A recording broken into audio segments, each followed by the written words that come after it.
Good flipping morning, ladies and gentlemen. It's a beautiful day in Southeast Florida, and we got a lot to talk about. Stick with me. Be right back. Turner Yell makes the stop in the secondary for Denver. 1st and 10. The fake. Good. Block in there, and down it goes. Caught at the 30. This is the dynamic Hill. He's in for 6. Tyreek Hill. Touchdown. What a block. Take into your hands a plan. Your own hands can land your own brand. And damn, I feel like no one takes accountability. They want the credibility, convincingly unwilling to put in the hours it takes to get some power. Don't be f***ing sour. Take a cold shower. Scream until you're louder. Work until you're prouder. And f*** all the doubters. They're just your downers. I swear to God they all let me down. I always fought just to wear the crown. I'm off, it's these fucking clowns who were all taught they deserve it now. It's only worth it if you work for it. Like, you win, you lose, you have stats that are favorable, you have stats that aren't, but you have to find adverse situations to grow through as a team, so that when you're building up for however long, I mean, when you really think about it, single elimination or elimination games, whether that's to get into the playoffs or that's that you're in the playoffs, those elimination games are buildup of a lot of work, and you need a team that is used to high stress situations. One way you can induce stress is, have a 3-game losing streak early.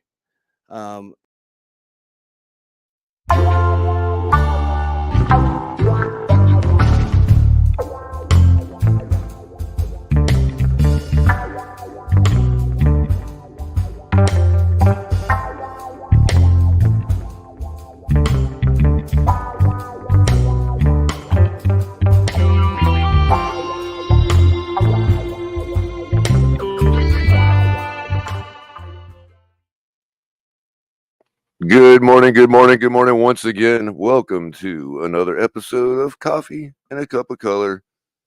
I am what's in the cup, and I am Color Commentary. Biggest Miami Dolphins fan on the planet, because I'm the only one that thinks we can win this week. And I'm going to tell you how and why. It ain't over yet, people. There is too much on the plate. Hit the like button on your way in. Good morning, good morning, good morning. It is hot today, but not as hot as it could be because it is fall and we have a cold front coming in South Florida. Gotta love it. It's about to cool off. It's about to remind everybody why everybody comes to South Florida.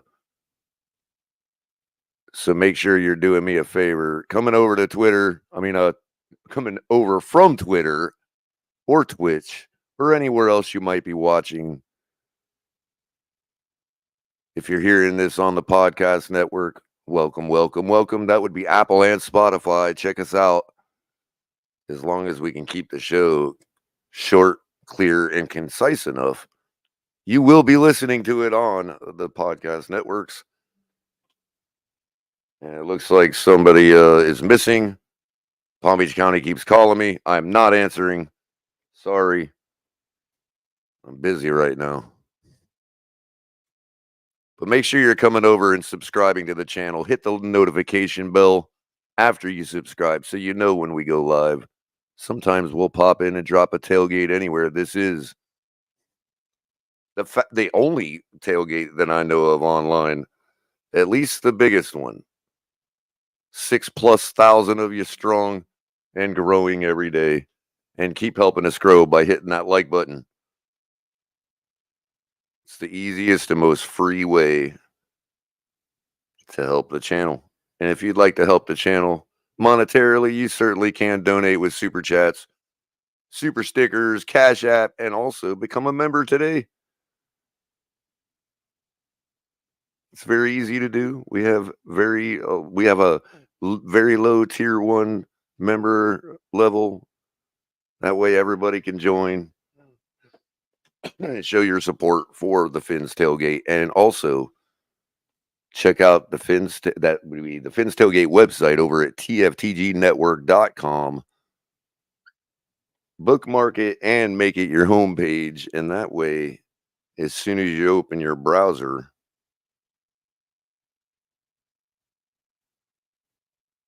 you'll see all of our content and the TFTG shop.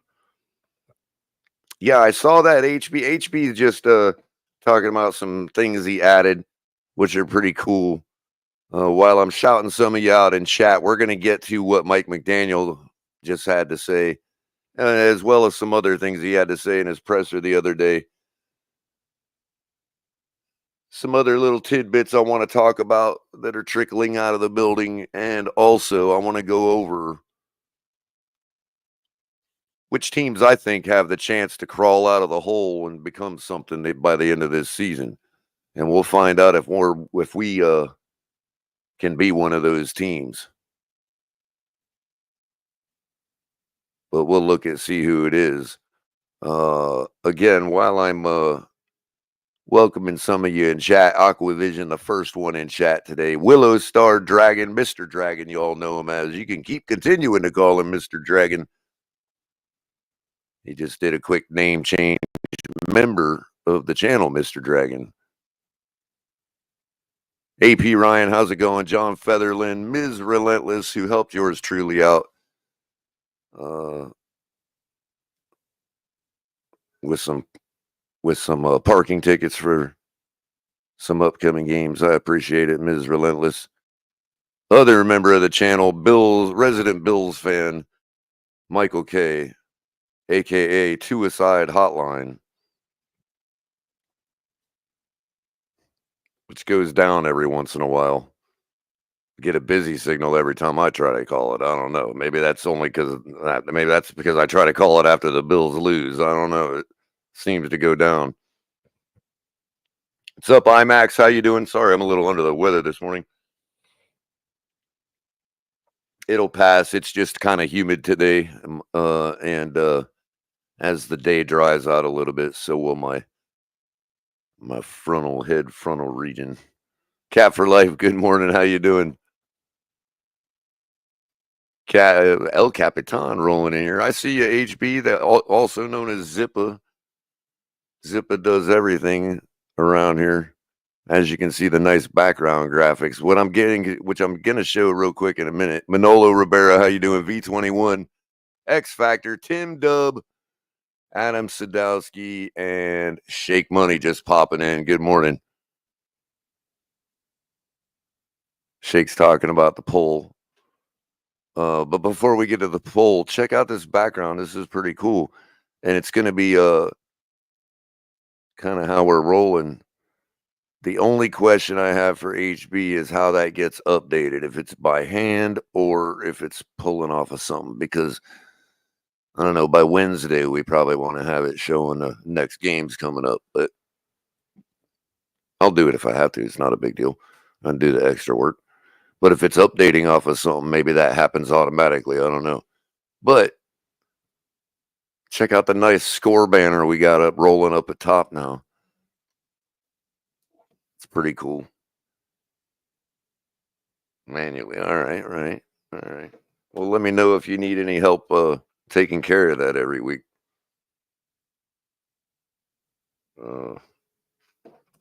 I guess maybe, I don't know, pulls off a spreadsheet. I hope you don't have to go in and like actually do banner graphics. That'd be a pain. But either case, just let me know.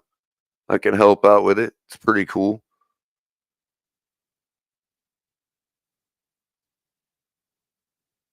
So, give a thank you to HB. He's always doing great work for us. Plus the nice little fly-in cup of color. I love it. And you even got the authentic steam rolling off the cup. Because if it's one thing I don't drink, and that's cold coffee. No thank you, don't want no part of it.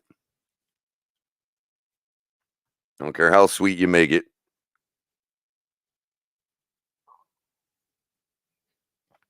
I don't care if it's 98 degrees outside. Coffee needs to have steam roll on it. If it's 98 outside, then my coffee needs to be 105.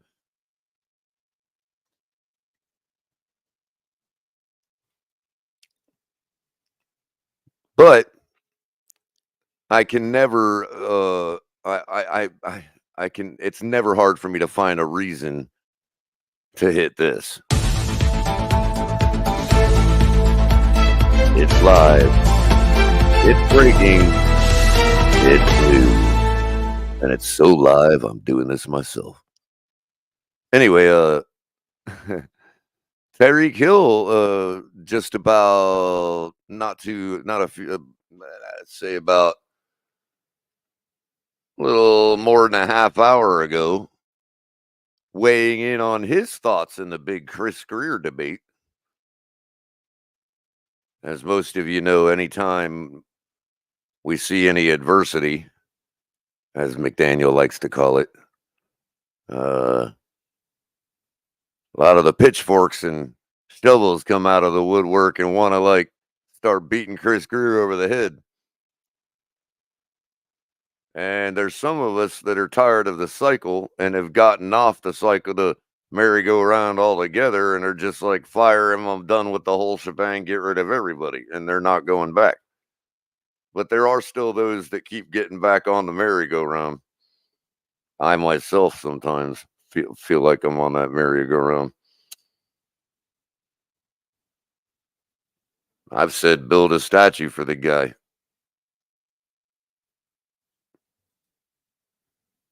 Now I'm not so much sure, but either case, Tyreek Hill decided to weigh in on it.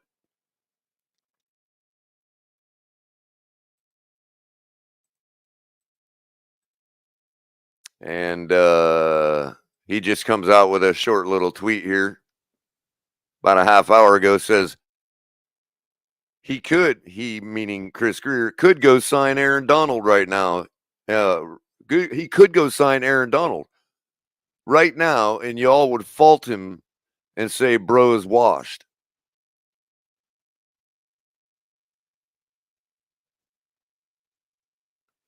So Tyreek Hill doing a little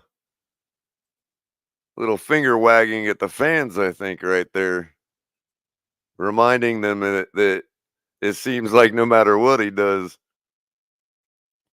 somebody will have a problem with it.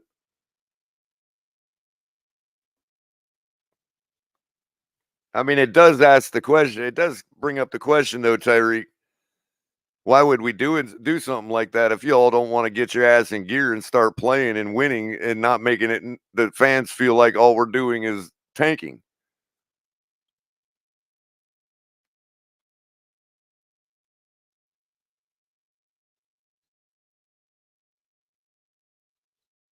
It's not as if, look, if we lose this game, this is a point I'm going to make a little later on. We'll get to it soon enough.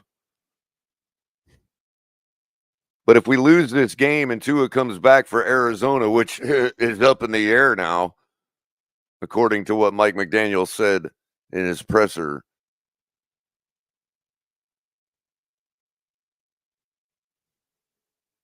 we lose this game against the Colts, it's about as cooked as you can be without starting to turn golden brown, okay? Without getting sick from not being cooked enough. Because you will be faced with having to go just about on a 9-3 run to even just fall into the playoffs. And that's because of the current state of the NFL, and I'll get into the details of that in a second. We're going to go over which of these teams that are below 500 have a realistic shot of saving their season, given that it is exactly half. We'll talk about the AFC. I don't really care about the NFC. We're not in that conference. And to be honest with you, you could be 1-4 right now in the NFC and still have a chance.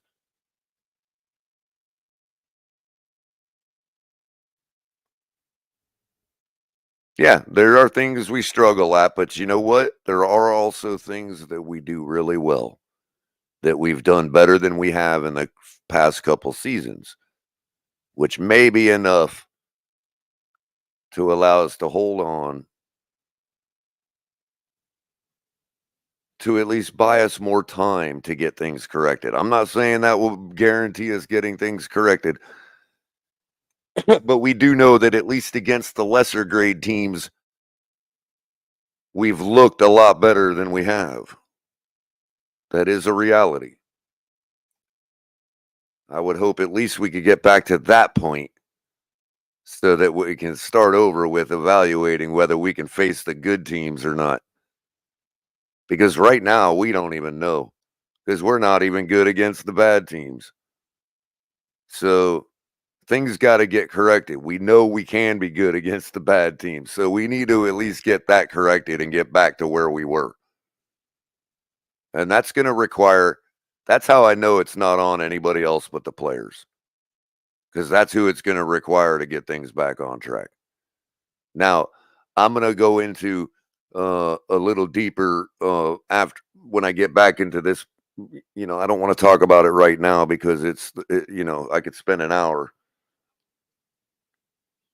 I don't want to give everybody, some team members a chance to get their bearings in case they wanted to chime in too later in the second hour. But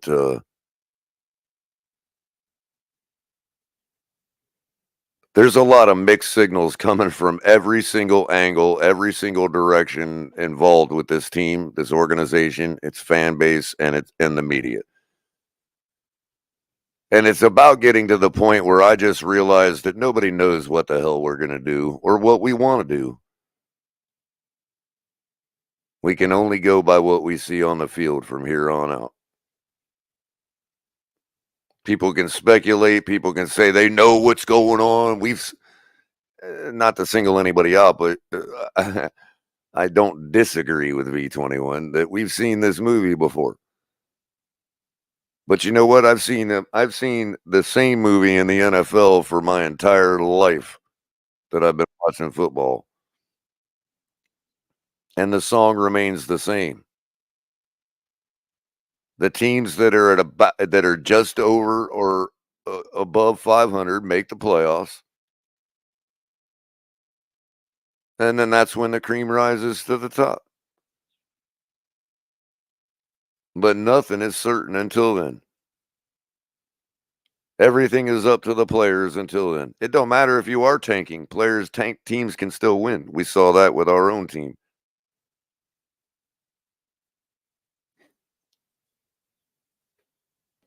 What's up, El Cap? How you doing? I was going to get into we got about 30 minutes left in the first hour. I was going to get into the details as to the teams that, a little bit more X's and O's and stats on teams that are that have a viable shot and where we fall in that. But as long as you're already popped up, I mean, if you got anything to pop off with, you're certainly welcome. Before you do, I just want to remind everybody there is a poll that I started before the show. And currently we got 34 of you already voted. Or is that 24? I think it's 34. We'll call it 34. Good job, by the way. Only 20 likes. So 14 of you need to hit the like button too. But good job right out of the gate and getting a 34 vote sample size right off the bat. The question is this Colts game a must win? Every game's a must win right now, Culler. Great. The Dolphins just looking inept on offense. Defense is now sustaining injuries from carrying the football team. You know me all too well, bro. That was an excellent answer, man, by the way. Every game's a must win. Anytime you lay one up, that pisses me off. You have now graduated from the Culler school of legit football. Yeah, bro. Yeah. Real quick, the answers are, of course, yes and no. And the third answer, to weed out the funny guys, is come on, man. It's a must lose. Gotcha. 68% of you have said, or is that 66? 68% of you have said yes, it's a must win. 17% no, and 14% of you say, come on, man, it's a must lose. So it looks like the vast majority is still, yes, it's a must win and thinks we have a shot this season, wants this season to continue to go. So there you vote. There you go. Keep getting your votes in. We want to run up as many as we can so we can throw our fists up in the air and tell the Miami Dolphins that at least 100 or 200 of you want this season to keep going. People that listen to my voice. I don't ever want to be a loser, Culler. And for all those that believe in tanking, losing will inevitably put you in a better position through the draft to be a winner. That's a loser mentality. And if you look no further to what situation we're in now. So exactly. I'll say this, right? To what you were saying earlier about teams that are in it and not in it. Outside of the Browns and the Raiders, and I mean, I think that one more week, then you can. If the Jags lose again, especially how they look on the field, those three teams are completely out of it. There's no shot for any of those three teams. Other than that, in the AFC, everyone's still in the dance. Everyone still has an ability. I mean, dude, what is this, week 6 coming up, something like that? I mean, it's like even an 0-5 team right now could go on a 10-2 run. Yeah, bro. Like, what are we talking about here? We're like, nobody's season is over. I mean, look, the Browns. I think the Browns are done. They just traded away Amari Cooper. The Raiders just traded away Devontae Adams. I wanted to speak on the wide receivers. Are actually those two moves are part of my. Were in my sticky note this morning. On that. By the way, the news being for those who are living under a rock. The Browns traded Amari Cooper to the Bills, and the Raiders traded Devontae Adams to the Jets. So the AFC East has just gained 2 really superstar wide receivers on our opponents, and of course that's obviously stirred up the pot down here as far as people thinking, the people that are in the tank camp think, oh, that's even more validation for us just giving up this year. And the people that want to keep going say that's more validation for us to make moves before the trade deadline. What do you think, Ken?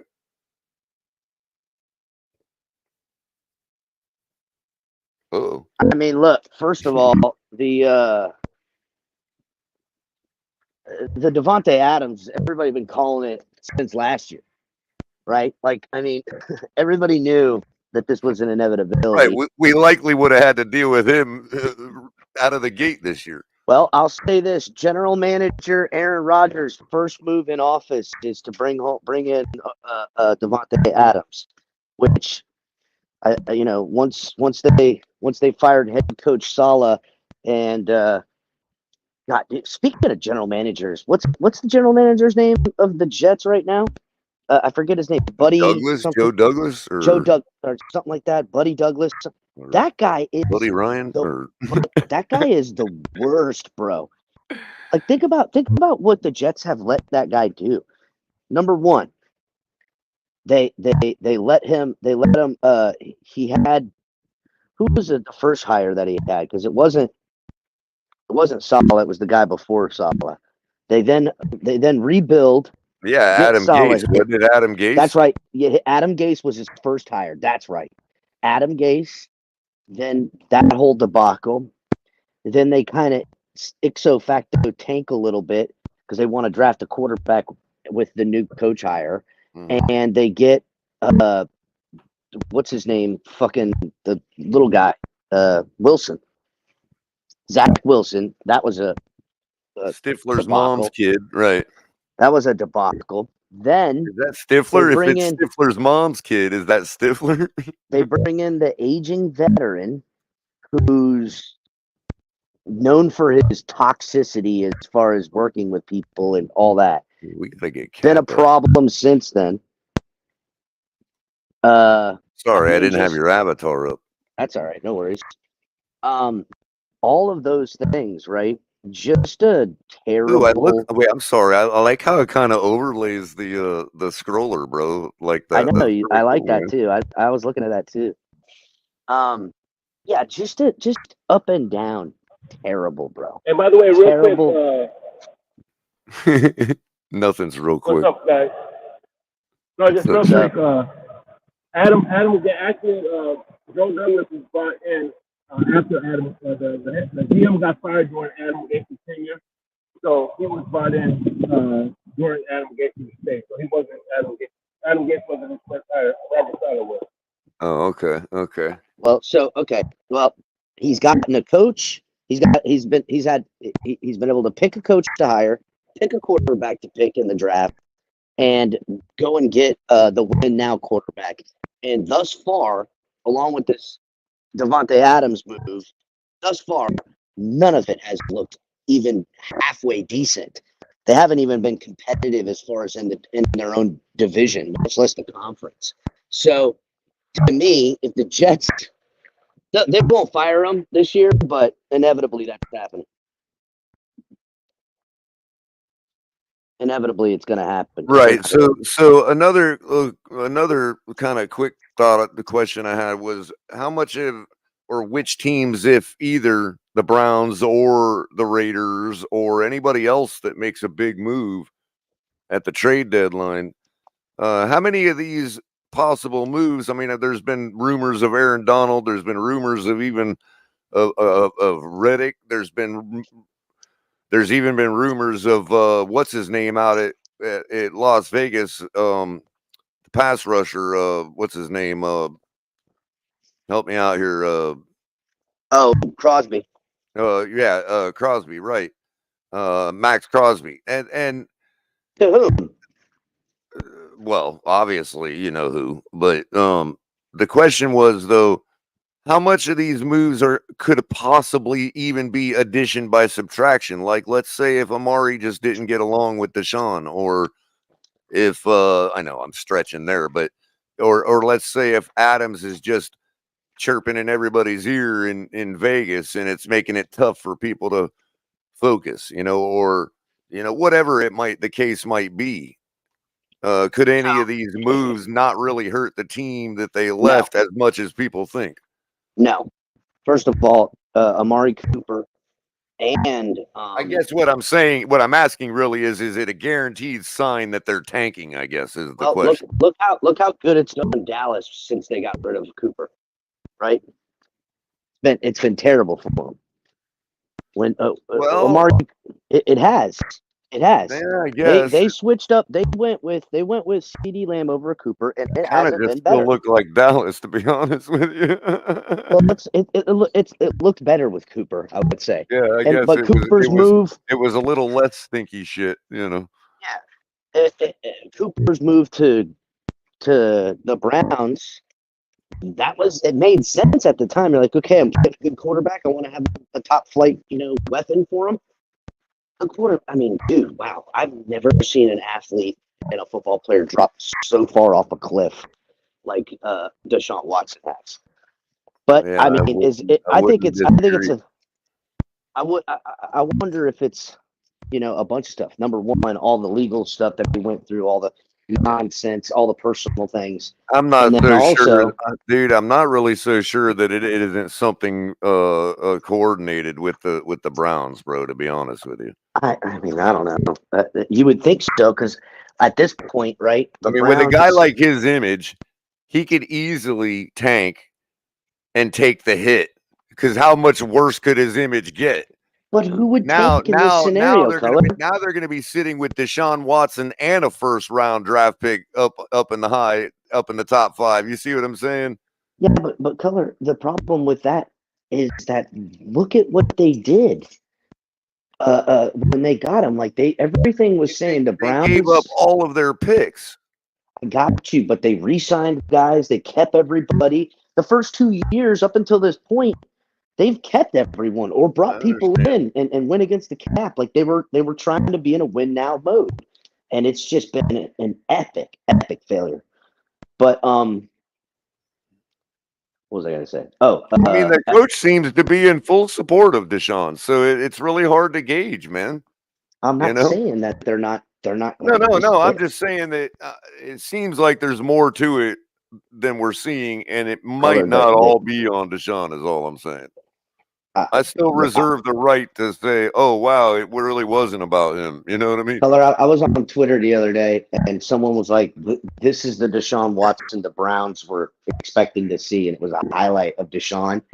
And I mean, just a fucking maniac back when he was with the Texans. He has looked. I don't even know who that guy is. He's looked so terrible. I'm just It's saying, crazy. for any quarterback out there with high expectations, which one of them in the history of the NFL has a soured enough image to get away with tanking his first year with a new team in a big contract? Well, this is his Or second year, second year. Color. That's Yeah, the problem. I know, but we've dealt with injuries too. So put that aside. This is Well, supposed to be the year. actually, isn't this his third year? Because Yeah, that's what I'm saying. They're more than halfway through his contract already. So, from what I can understand, is that they're fucked. All that money, they can't get rid of him. No one's going to Unless tank it's for him. No one's going coordinated. to trade for him. I got you when you say coordinated, because you know me, I'm all about the conspiracy. But That's why I can't understand why there's so much pushback from you. It's like, I think I if figured it's you'd be all over that take. to me, if it's coordinated on Deshaun Watson and Deshaun Watson alone. He never ever wanted to be a football player his whole life, and finally got the big payday and is out of there. All right. So, Well, until further notice, I mean, what else can we say, right? but See, Rube, I got one ally, Rube. I'm all for the conspiracy theories. You know this, but I don't know, man. It And just see, to word of me, mouth's getting me. Travis Hunter in play for the Browns. I mean, Travis Hunter. Now, could the Browns go ahead and draft a quarterback by tanking and then let him sit on the bench a couple of years while they wait for this Deshaun thing to run out? Yeah, I'm not even and that sure. I'm not even sure that this draft pick is theirs anyway. Don't they have to? Isn't this one already forfeit too from the trade? no, I think this one this is the first time they get their draft back, so that would Wow, make good sense. for them. So I think this is the first year they get their draft back. See what I'm talking about? And all they have to do is get a guy who everybody already hates to tank. I mean, And but they got Travis Hunter. You know what I mean? why though? Like, what the fuck good was that? To have Travis Hunter to throw to. They just got rid of Amari Cooper. I don't know anything about all this, Color. It just sounds like a dumb. Somebody should get their fucking teeth kicked in. Well, So again, when the reason I'm arriving at that temporarily is because of exactly what you said. It is hard for me to believe that somebody could drop off that far that quick. It's just really hard for me to believe that, bro. Well, Color, that's without all of the things under consideration. Once you start considering everything, what happened to him in the media, the fact that now he's in Cleveland with the Browns, where we've seen people come to Cleveland that were great, Amari Cooper, to them being nothing. But see, nothing. this is like the new Madrid fault line going, bro. So most people would there's be nothing like, new about it, though, Color. no. What I'm saying is most people would be looking for. Sucking. There ain't nothing new. But what happens when these things happen like this so drastically is people can't compute it. They can't reconcile it in their heads. So they have to come up with weird reasons why things happen, like when weird earthquakes happen or the tornado outbreak in Florida the other day, things like that. Yeah. People got to come up with all these other reasons because they can't reconcile that might happen one time. You know what I mean? Yeah, I get you. And that's where I'm at. I'm just you. not ready yet to say, I guess he's just this guy. You know what I mean? Like, yeah, I guess so. I don't know. I'm not saying I want him in Miami or I want to kick the tires or anything. I'm just saying I'm not ready to say we've seen the last of Deshaun Watson. That's all I'm saying. Well, I mean, well, I promise you, we haven't. We're going to see him for this year. Well, I and mean, next like year. a good Deshaun Watson, a competitive Deshaun Watson. Now, obviously, I don't really care enough because the guy's not anybody really to care about. You know what I mean? So, Well, it's just yeah, it's just a whatever. weird, it's just a all around weird. We'll see how it ends up. If the Browns just end up remaining the Browns when it's all said and done, then will it be a conspiracy or will it just be more of the same with the fucking terrible organization that doesn't care about no one or nothing? People, if they turn it around because they go and make a big draft pick for a weapon for Deshaun and everything gets turned around, people will never even remember I made that take. I will, because I you know won't you stop will. reminding me. You won't stop And the reminding me. internet will always remember because it'll be locked in right here on YouTube. Hit the like button. So here's the thing, right? The NFL is trying to expand and all this stuff. International expansion is around the corner. We will. Even Roger Goodell said, they foresee one day having a Super Bowl in a different country. So I that didn't being you know said, what? That one didn't even actually bother me so much because that's about pure money. I don't really care because it's an even playing field anyway. yeah, I it's, kind of and it's like a that idea. business. You understand it. I do like the Right, idea right. too. And it's no big deal. A building is a building. It's still an American. It's still two Especially American teams fighting if out for it's their like a championship. neutral, I wouldn't care if it was on the moon. You know what I mean? neutral Matter of site. fact, Everybody got to travel. with Tua, I'd rather it be on the moon. Then we can actually get real moon shots. Anyhow, what were you saying? What's that? So, what were you saying? Oh, I was saying that I was surprised, and as patriotic as a person as I am, I was actually surprised by the pushback that from the Patriots saying, "Nah, this is sacrilege." Come on, man. It ain't. Nah. I'm the biggest patriot you'll ever meet. And Well, I I'm don't sure think that's a big deal, man. Really. the NFL towns aren't going to be happy about that because When are the people going money. to realize the NFL is a gimmick when it comes to their patriotism? Stop it already. They pay for it so that you think that they're patriotic. It's true.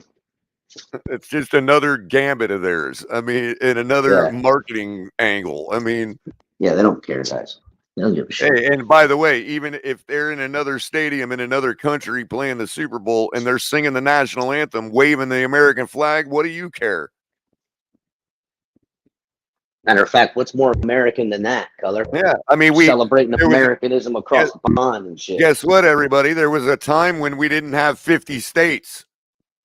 Those were other countries before they became states. And territories to other countries. Right. And before territories, they were owned by other countries. That's right. Spain, France, England, everybody owned a piece of this bitch. So if we went and bought, let's say if the United States went and spent, $10 billion to buy Kazakhstan, and we made that a state, is that now not patriotic to have the Super Bowl there? I don't know, Culler. You're kind of stretching over it now. Anyhow, well, the only reason is because Kazakhstan could probably be had for pretty cheap, dude. Not gonna lie, man. Yeah, a wasteland. That's like saying playing a game in Hawaii is an American. Well, it's like buying desert in Arizona. I mean. So here's the thing, right?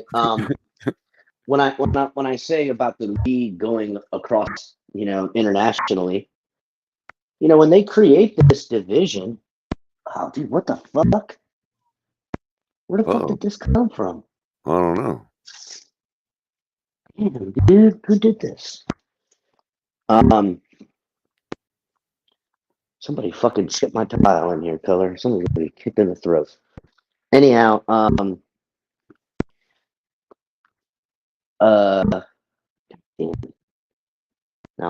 my head's spinning. When the Browns look like how they look, like Cleveland and stuff, like why wouldn't that team go international? Be one of those teams that do get moved. You know what I'm saying? Yeah, I'm still not buying into that quite yet until like another 20 years at least. to be honest with you. I just don't see how it's like consistently logistically possible until, you know, technology is such that we could, like, cause they're all gonna have to like fly Concorde over there or something, dude. Well, no, they'll figure it out. But again, I'm just saying there's going to be, some cities that open up new teams, as well as some of the teams that are here Is, might relocate. is there Owners want any that to truth to happen. any truth to this rumor that the Jets signed Jordy Nelson? No, not to my Oh, knowledge. That would be okay. crazy as fuck, though. Yeah, that would be terrible. Yeah, I'm not seeing it anywhere. I think somebody was just having fun in chat. So the mixed signals coming out of the building. Actually, let's get to that last. I want to talk about these standings real quick. Miami currently in the AFC stands in 9th place, just outside of the bubble. And right now we happen to be the best out of the 2-win or less teams. With a 2-3 record, we're at 400. And everybody below us, there's 3 teams at 2-4, 1 team at 1-4, and 3 teams at 1-5. That would be the New York Jets 2-4, Vegas Raiders 2-4, Bengals 2-4, Titans 1-4, Browns, Patriots, and Jags all 1-5. So the question is, which of those teams that I listed has the best shot of turning everything around and actually not tanking their season? Now, obviously, there's some of the ones in there that we know don't care. The Patriots are obviously tanking. The Jags, who cares if they're tanking? The Browns just gave up Amari Cooper. That's signaling they're tanking. Raiders, fire sale. You know what I mean? So far, well, at least getting rid of Devontae Adams. Now they're talking other guys too.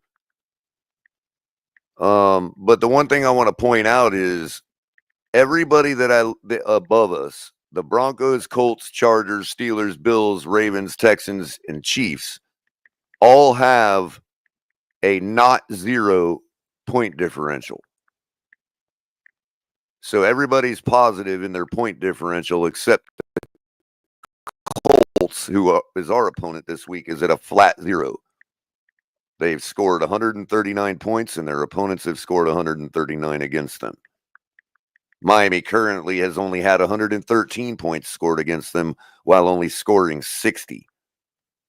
That has to be the lowest in the league. With that makes our point differential minus 53. Out of the teams I listed, there are only 2 teams that have a positive point differential. That's the Jets at +5 and the Bengals at +5. So my question to you, and you can answer first, Kat, which of those teams you think is going to actually turn it around? Both. The Bengals and the Jets? I think the Jets will turn it around inevitably. I'm sticking with my take on the jump, okay, on my picks and everything like that. It's going to come down to probably that last game of the year win and in for the Jets, where they're going to beat the Dolphins to get into the playoffs. Okay. I had originally had the take that the Dolphins will have already been locked up at that point, and it won't really matter. They'll either A, have the AFC East locked up, which that looks like it isn't going to happen, or B, have a playoff seed locked up, in which case it'll only come down to seeding for them. Now, crazy enough, right? Jets needing to win to get in, meaning that the Dolphins get pushed back down at the bottom, which hurts our chances to who we face in the playoffs. But we'll cross that bridge when we get there. But they either win and are in for the Jets or lose and are out. and it's going to be 9 wins, just barely skates their asses in there, something like that, right? So, So out of the 8 teams that are in right now, which of the 2 do you think the Bengals and the Jets are going to replace? Let's say we'll give the first 4 Chiefs, Texans, Ravens, Bills. Those are pretty much locks. mhm. Then you have the Steelers at 4-2. That's an iffy 4-2. You have the Chargers at 3-2, Colts 3-3, Broncos 3-3. With the followed up by the Dolphins in the first spot out at 2-3. Colts, Broncos, all 4 of those teams are not going to the playoffs. All the So Bengals. you think 4 out of the ones I listed in the bottom are going to turn things around then? Yeah, that's right. I think the 4 teams you listed, the Broncos. So the Jets and the Bengals, you already said a yes on them. So which of the other teams you have? Well, you'll have the Dolphins, the Raiders, the Titans, the Browns, the Patriots, and the Jags. I'm guessing you're going to have to go with the Titans and the Dolphins. Well, I'm going with the Dolphins, and then I'm going to recant on the Pittsburgh dropout. Okay. And if it's between Pittsburgh and those other teams, it's going to be Pittsburgh that comes out. Right. So Colts Pittsburgh's a aren't lock going nowhere. We'll say Pittsburgh's a lock with the others in the 5th spot then. That leaves you with the Chargers, Colts, Broncos, and you think all 3 of those teams are out. Yeah, I would be surprised if I guess the Chargers could get in over them. So I would say the Chargers, Steelers, Dolphins, Bengals, Jets, all those teams are a mishmash. So out of the Dolphins, Bengals, and Jets, which of those 3 teams do you think is the least likely to replace one of the others, like the Chargers? At this current juncture, I think it's the Dolphins, right? Well, at the same time, we control our destiny right now because we can replace the Colts spot by beating them this week. That's true. I would say at the current juncture, I would say the Dolphins and the Jets are slimly really close. I have more faith in the Bengals getting it figured out because I've watched them get it figured out year in and year out. Now, Joe Burrow goes down.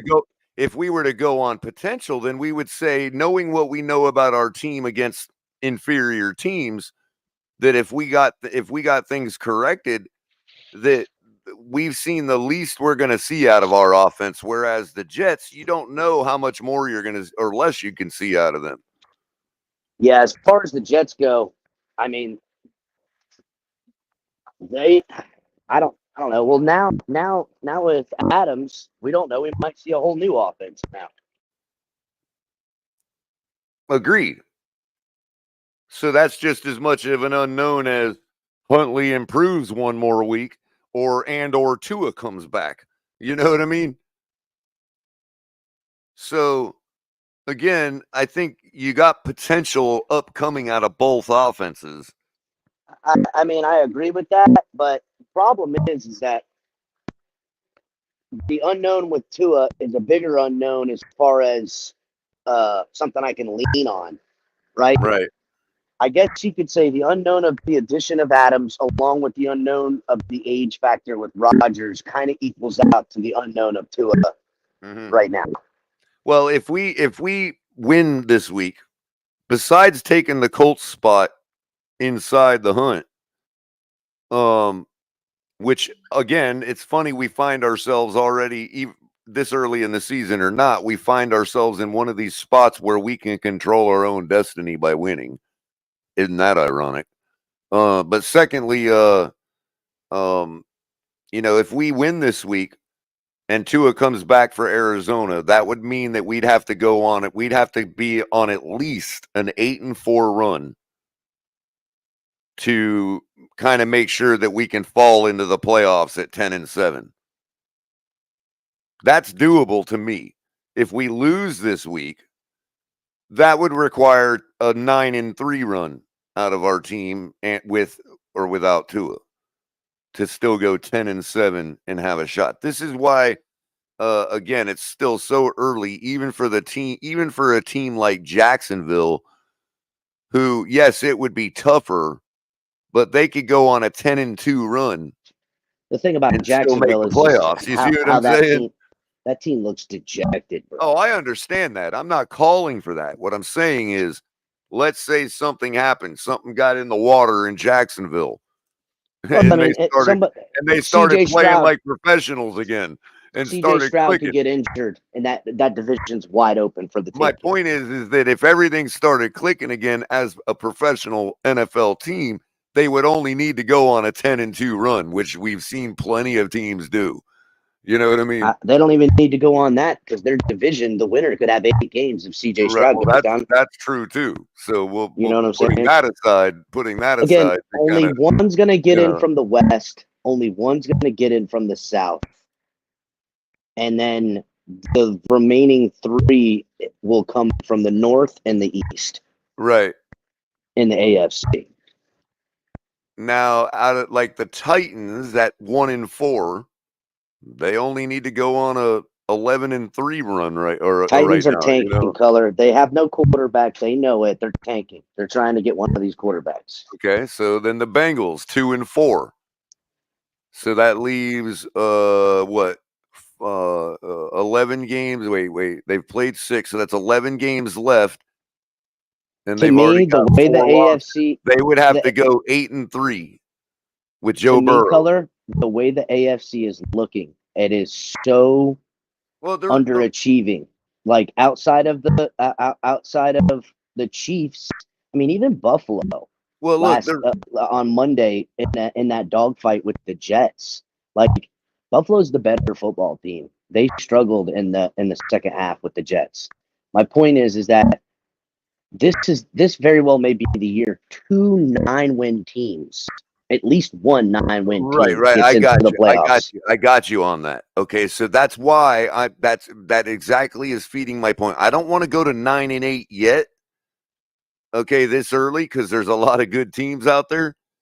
But that's what I'm trying to say, that I'm not trying to, what I'm doing is I'm saying, okay, if the Bengals are going to get in, they're 2-4 right now. They haven't demonstrated to us that they're a better than 500 football team. Neither have we, right? Neither has any of these teams that are below 500. So what I'm saying is, even if they fixed their problems, they're not a good football team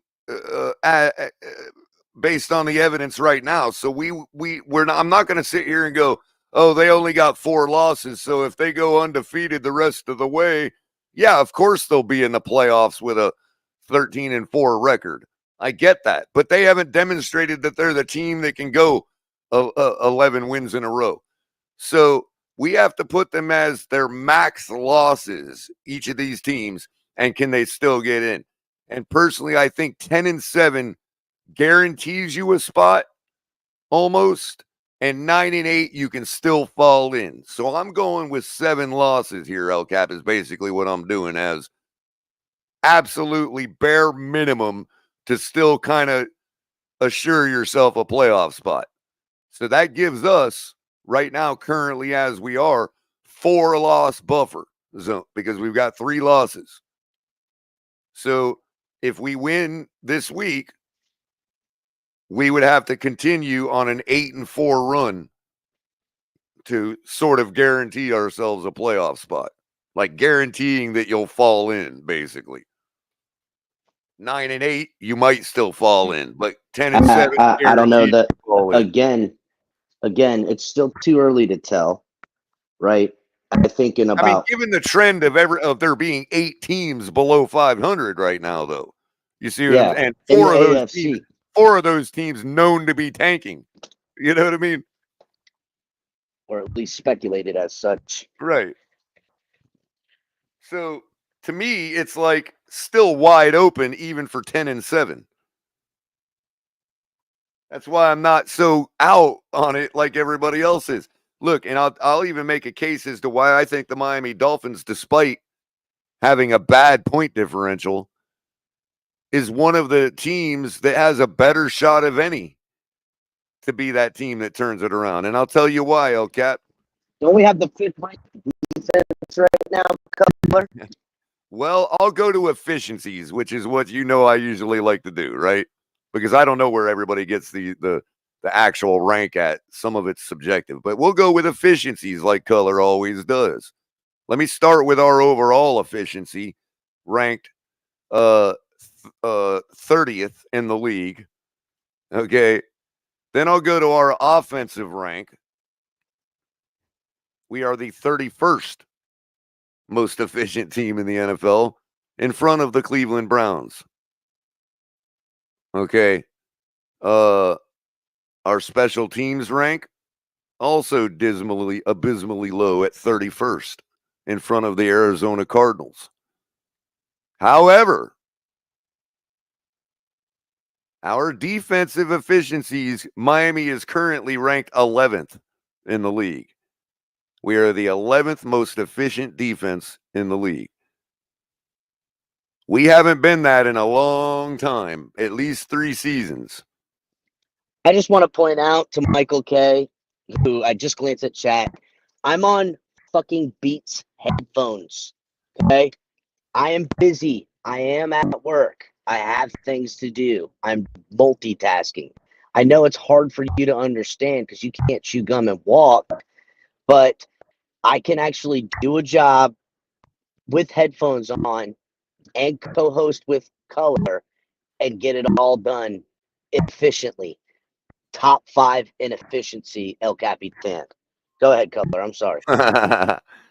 So my case that we can survive enough, that we can survive let's say we win this week, even now, because we have a backup quarterback in who's slowly improving, which I'll get to in the last segment of the show about these mixed signals coming out from the team and everybody else. But that's another discussion.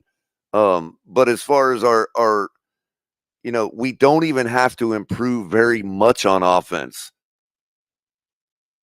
given that we have a 4-game buffer zone of losses that we can endure and still make the playoffs. Now, everybody would say, well, why would you want to make the playoffs like that and go one and done? Well, if we're making it in the playoffs like that, that means everybody else is a one and done team too. And then it's wide open in the playoffs because we still have to beat those 4 or 5 teams up at the top anyway. Like, you have to do that at some point. If you're going to sit here and go, oh, well, let's not get in because we can't get in a higher seed than those guys. Being a higher seed than those other teams doesn't make you better than them. Kansas City's proven that.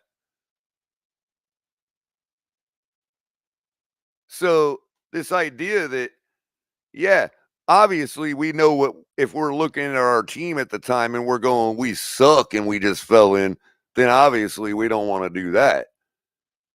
But this is the type of season, obviously, where it's highly competitive and the parity is really at a high max right now. And so think about it.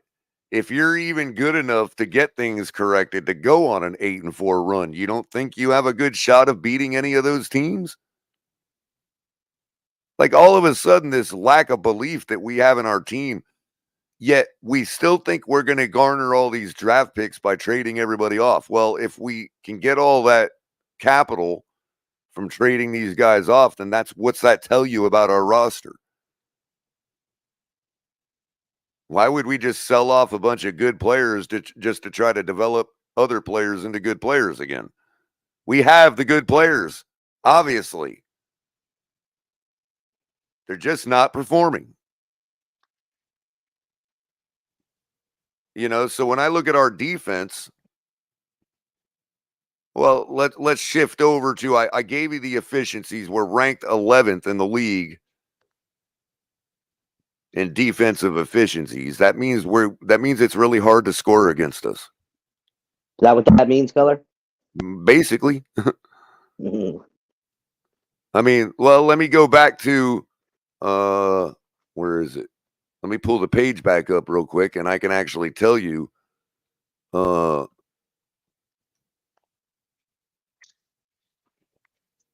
we're at in points per game. You know, Color, I think Michael K is getting dumber. I didn't know that was possible, but I think he's just getting dumber. Of course, it's possible. I don't think he understands.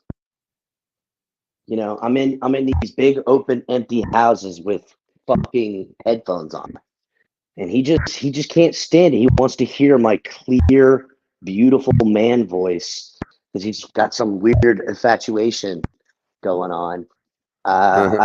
You know, So even in the couple games like against Buffalo and then how things ran away in the games we lost, we've lost 3 games. So obviously teams are outscoring us. We have a minus 58 point differential. Yet our points per game given up on defense is actually dropping from last year. We're at 22.6 right now. no, that's our defense is playing winning football. Right. So And think of all the bad giving our offense a situations. chance. Think of all the bad situations the offense is putting the defense in regularly by Right. flipping the field, Right. drives that are 3 and outs. Right. You All know, that pretty much goes without saying at this point. Our defense is obviously giving our offense a chance. Right. So you're talking 22.6. Okay. Points per game. That means that our offense against the average team like the Colts needs to score 23 points to win this game. I don't know why we can't expect to improve week over week with a guy who's now only making his 3rd start with the team. Oh, Color, I mean, Or I'll if tell Tua you. came back, even if Color, Tua was the bottom rusty, line, he should put the up bottom 24 line, points. we could ride with Tyler Huntley the rest of the year. It ain't gonna go anywhere. That's the facts. Well, okay, the only fine. way this team is getting anywhere is if Tua comes back. Okay, so fine. You're talking about a 3-game buffer then for Tua. He can lose 3 times and we still make it in the playoffs. That's right. If you really don't think that we can win this game, because I personally believe that if we can't win this game with Tyler Huntley, we can't win any other game with Tua either. That's my point. The point I'm trying to make. I know that. I disagree. We might squeak out a win here and there. Color, I disagree with that take. If Tua's here, we're winning this game, and for certain, we're gonna end up dropping 3 games, just shifting back to his system. Nah, they haven't changed the fucking system, Color. That's been the problem. Well, then again, if the quarterback playing in it right now is improving, why could we not expect to score more than 23 points a game?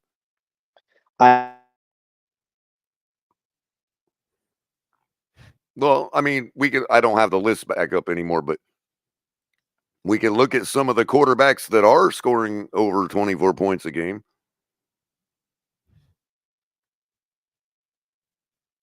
And a person would say, well, we haven't demonstrated that we can do that. Well, no, not thus far. But that's the point. If we don't, within the next 2 games, then it is over.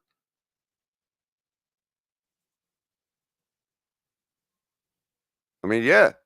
I mean, what can I say?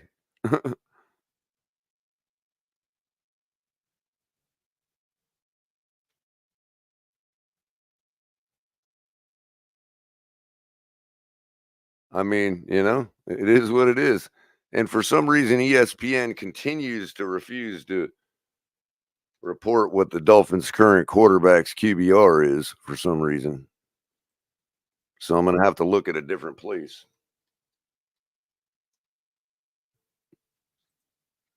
So, can you hear me? Yep. Okay. What I was saying is, I'm not saying Tyler Huntley can't get better. I'm not saying we can't win games with Tyler Huntley. And I'm not saying that is, week in and week out, he won't improve. In fact, I would agree with you that that is the case. This team isn't going anywhere with Tyler Huntley. I would hope not. It's definitely not.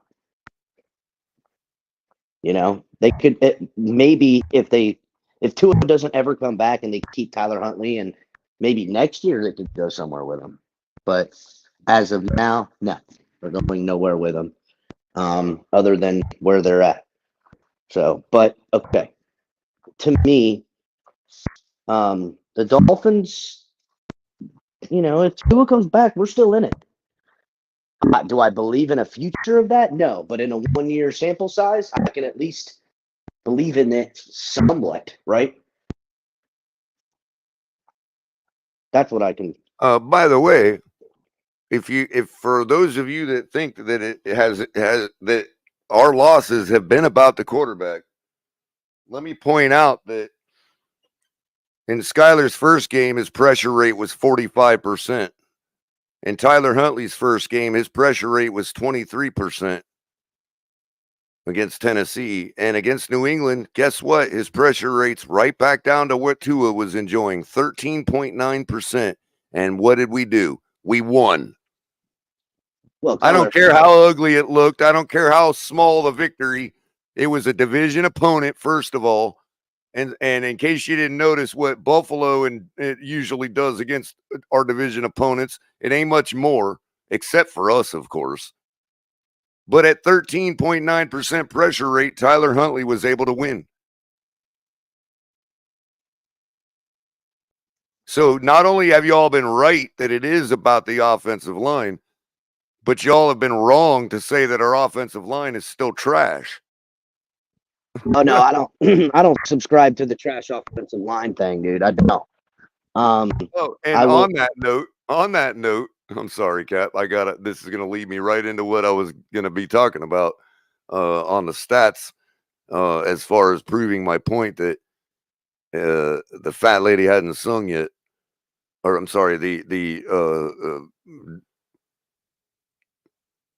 gravitationally challenged hasn't sung yet. I like that, gravitationally challenged. That's fucking awesome.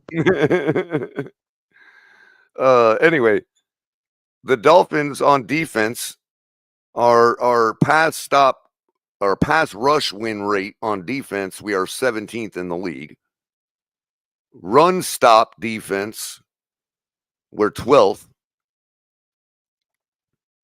So you're going to assume what about the offense when I get to the pass block win rate and the run block win rate? You assume they suck.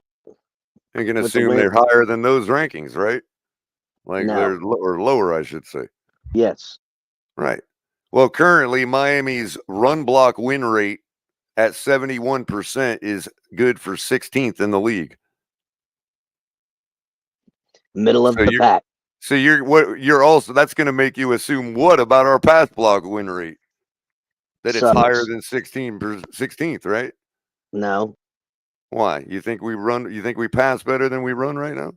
Culler, I think this team offensively can't do shit. I know what it's about, but what have we been doing lately?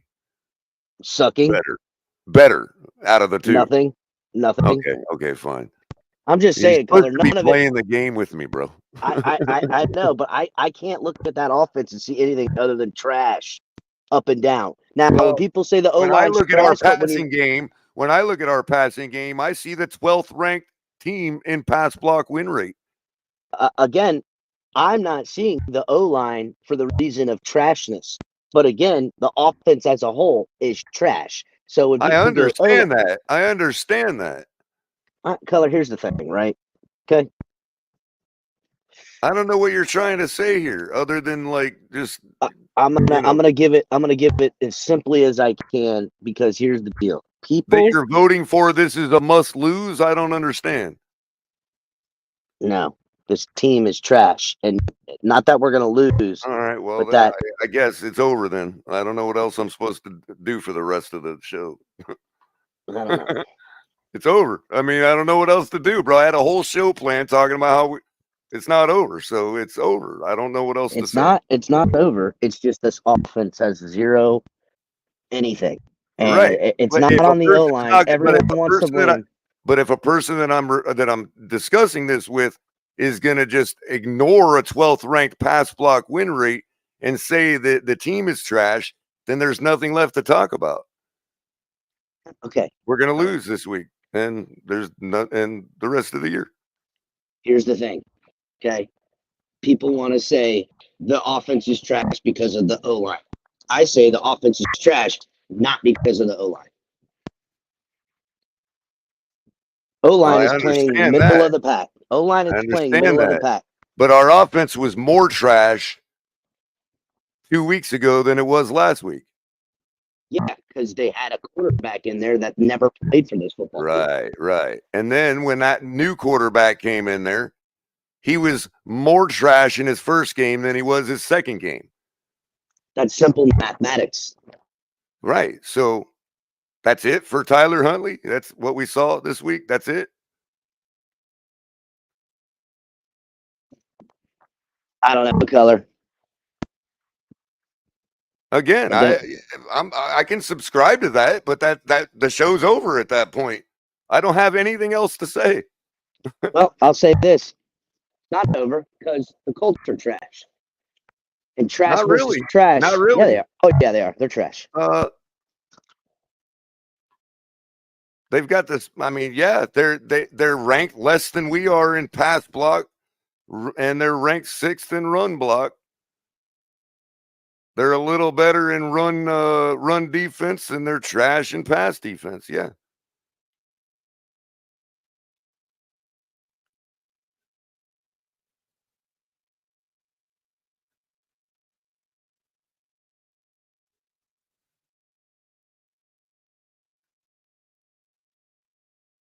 The Bills are 21st in run stop.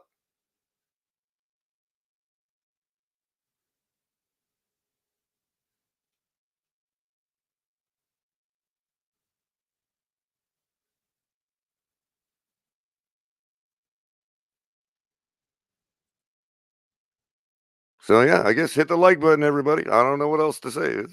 None of this matters. I got the Colts beating us. Channel 7 News out of Miami tweeted a couple days ago that Tua could be back for the Miami Dolphins soon. This is a major local news outlet in Miami. A welcome sight for a team that has struggled offensively with 4 quarterbacks taking snaps this season.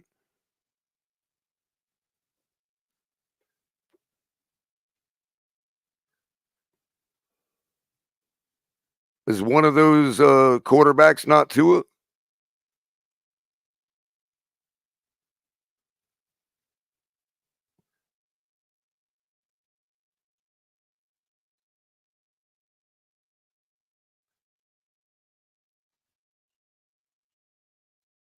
I'm just wondering if they were aware of that, since they like to drop in their little nuggets here and there every couple months, like they really have a pulse of the team. A welcome sight for a team that has struggled offensively with 4 quarterbacks taking snaps this season. What makes them think it's going to change?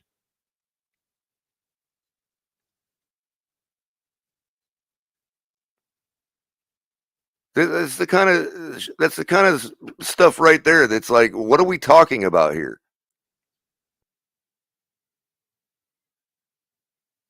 Dave Hyde, October 12th. How to get another frontline quarterback?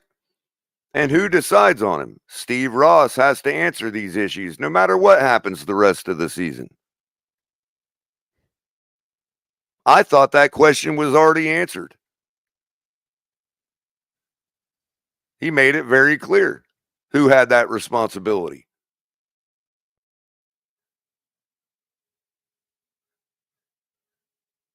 Just a small amount of journalism would uncover it. We played it on this show, on Shake Show, on this very network.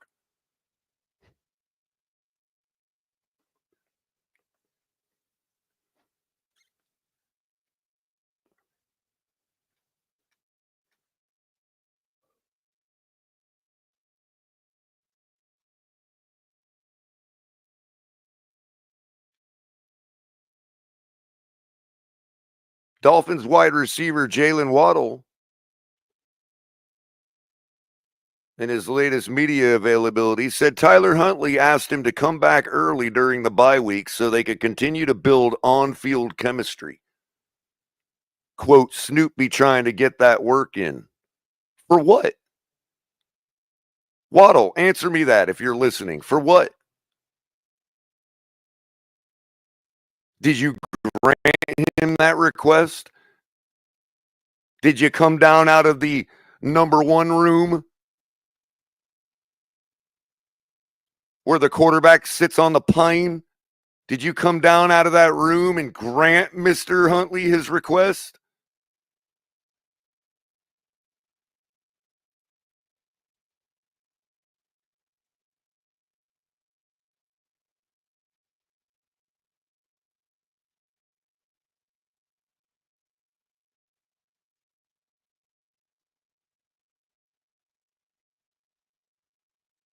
And to what end? Not to improve. You just heard. It don't matter. You see it. You see it by everybody commenting.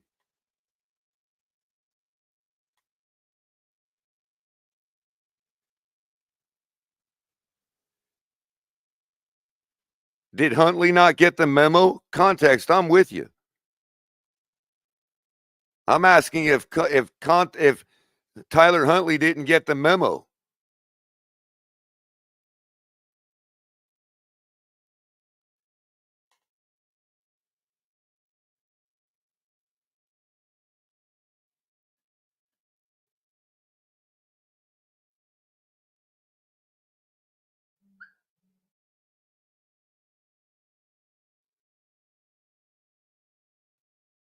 I mean, you can't make this stuff up.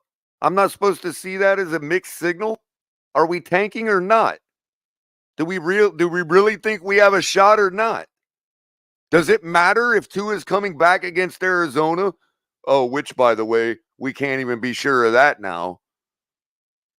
But if you listen to Joe Rose this morning, we're sure about it again. Tomorrow, we're not going to be sure about it anymore. On Friday, we'll be sure about it again. You all let me know when you make up your mind whether we're sure Tua's coming back for Arizona or not. I'll be waiting here watching the games. Until then, I'm gonna sit here and tell you how the quarterback that we know is starting this week on the depth chart. I'm gonna tell you how he can improve himself, and obviously he's doing the same thing. So I'm asking Tyler Huntley if he got the memo or not.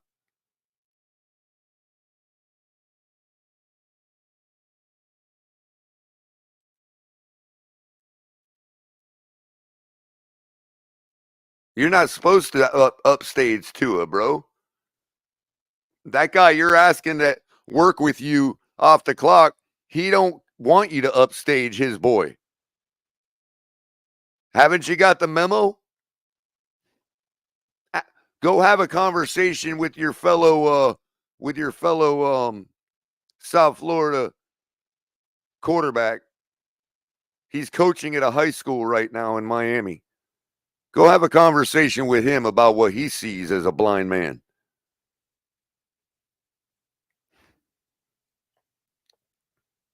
Chris Kaufman, 21 hours ago. I don't have a ton of regard for what Mike Williams has done with the Jets, but if I were Miami and I truly believe Tua is coming back for the Cardinals game, I would absolutely consider this.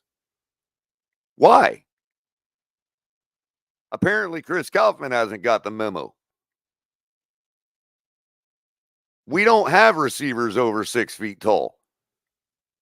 Tua has no interest in throwing to receivers over 6 feet tall. And Mike McDaniel has no interest in calling a play that requires him to.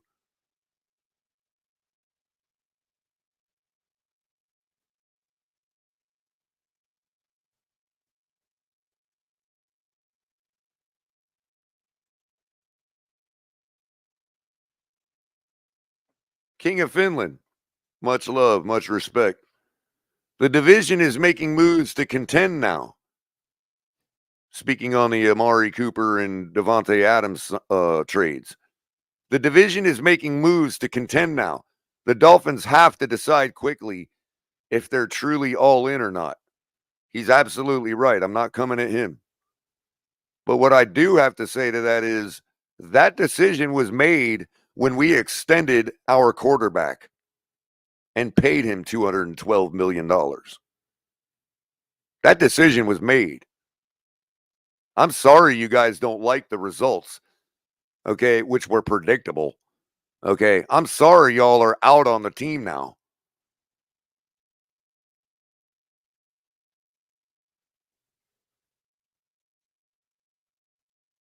If I was Chris Greer or Stephen Ross, I'd be saying, eat it. At some point, we have to eat it. We can't just keep tanking. Oh, a little adversity. Up, season's over. Let's tank. Oh, can't you see what's going on here, Culler? Can't you see the other teams? Yeah. And we had to fix every bit of our problems regardless of what the outcome's been so far. And this outcome was completely predictable and predicted by many.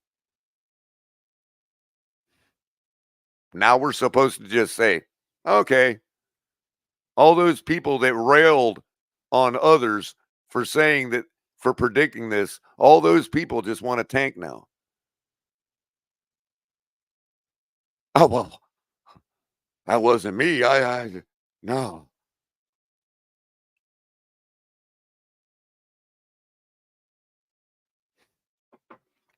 Nah, this is the roster we called for. This is the roster we've been slobbing over for the last 3 seasons. This is the coach that we said would be the next Don Shula. This is the coach that everybody said, oh, Don Shula was that age when we hired him. Oh, he was the coach that is such a running game mastermind that even if he didn't get more out of Tua, we'd still win games because we're the San Francisco 49ers of the East. Yeah, without the execution.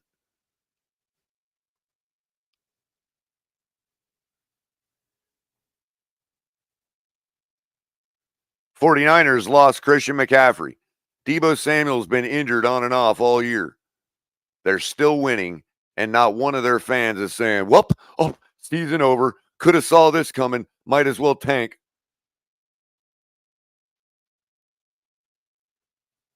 What makes y'all think it's going to be any better with another team? That team's going to have to execute too.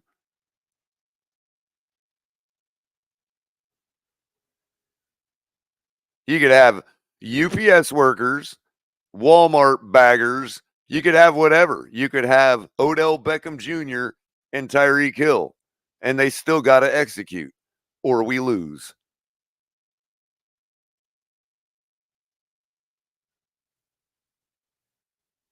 We've spent $500 million for a 2-3 record. And tanking is supposed to cure that? So we tank, we get rid of all the talent we have, bring in a whole bunch of new talent, coach them up, and the second we go 2-3, we tank again. We don't expect execution out of those players either. See, this is why we're 9-8 every year. This is why we can't get out of our own way. Because nobody can understand, from the organization, coaches, all the way through its fan base and in the media, that the key to winning at football is execution. And there is nothing else.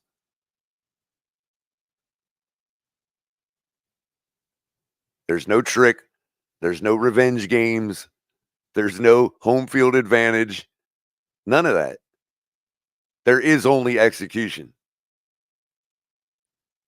So if you're not going to get it out of this team, what makes you think you're going to get it out of the next one, or the next one, or the next one, or any of the ones we've had for the last 35 years?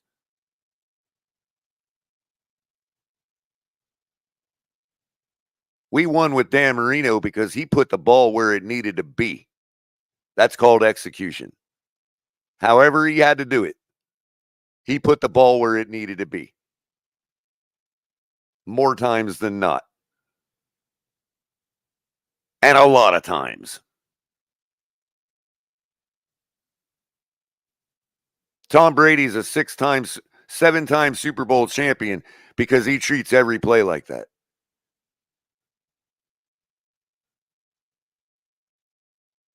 And he gets others to treat every play like that.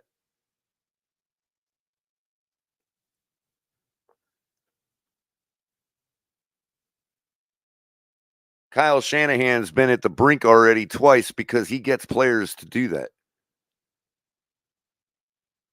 This running back we saw put up a bunch of yardage the other night. Ain't one of you heard of him. Not one of you have ever heard of him.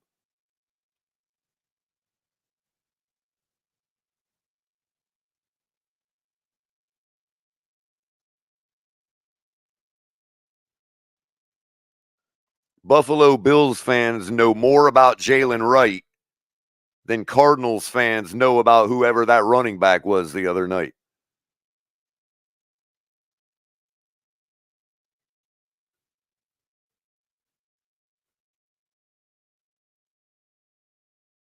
Y'all didn't even know Buffalo had a new running back that was a baller. You didn't even know that. Ray Davis.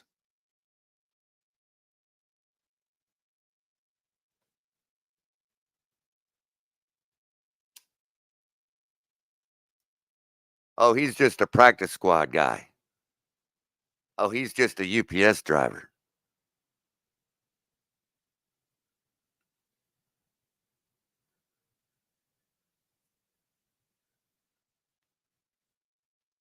Now, one of you knew who Cater Kohu was.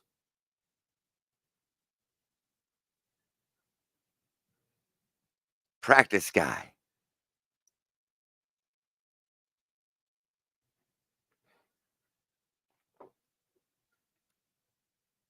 Now, one of you knew who Anthony Weaver was.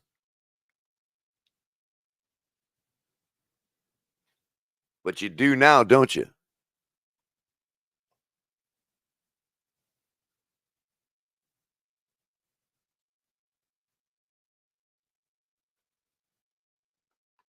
That's great, Lewis. Now you just need to teach Huntley how to spell tank because apparently he doesn't know how to read the memo.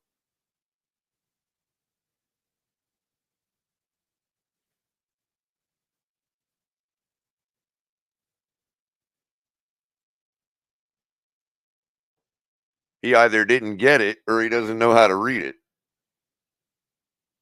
Because it clearly says in the memo that we're tanking.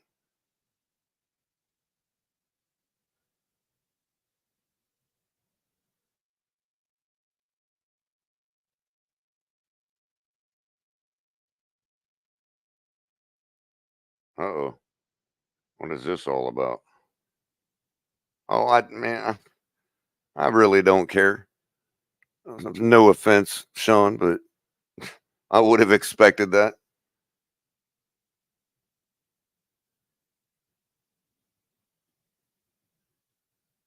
And I think we saw some guy named Mark a minute ago in chat. Where you been, Mark? Oh, you guys go get Amari Cooper and you win a couple games, and now you think that you're back into the tailgate, huh? Well, why don't you donate while you're over here? Everybody say hi to Mark and give him a big middle finger, just for old time's sake.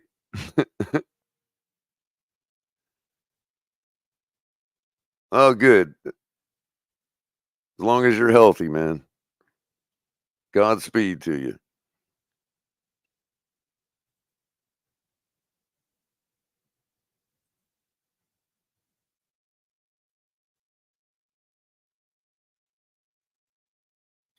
Omar Kelly tweets out yesterday.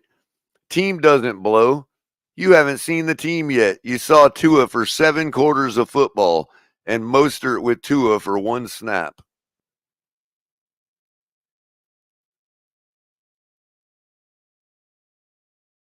Like, how do they just straight call it? How do they call themselves journalists and just straight ignore the 15 quarters before that? What do you mean we haven't seen the team yet?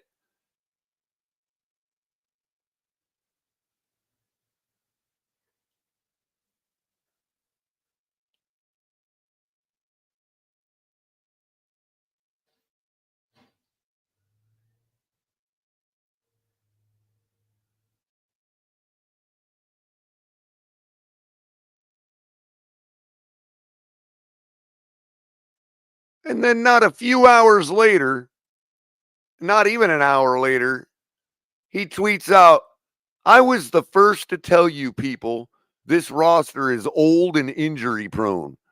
Nobody did it before me. But you haven't seen, so contradicts himself in the very same tweet. But you haven't seen this Dolphins team out of second gear yet. Can we wait another month before flushing this team?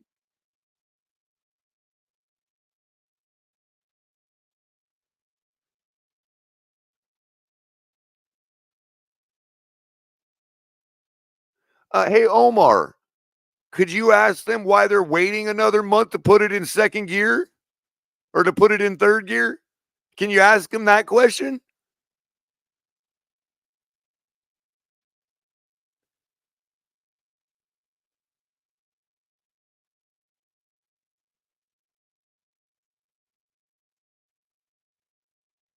This is unbelievable. We haven't seen this team out of second gear. No shit, Sherlock. Maybe that's the problem, Omar. Did you ever bother think that even occur to you to ask them why it's taking that long?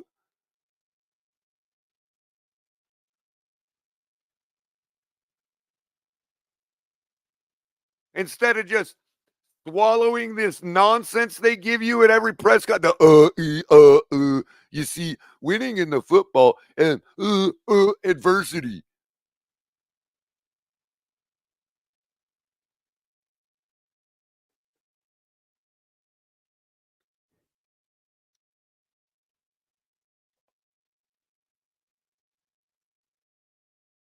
Adam Beasley, 20 hours ago. Cap-strapped Miami Dolphins stuck in mud as AFC East rivals sprint ahead.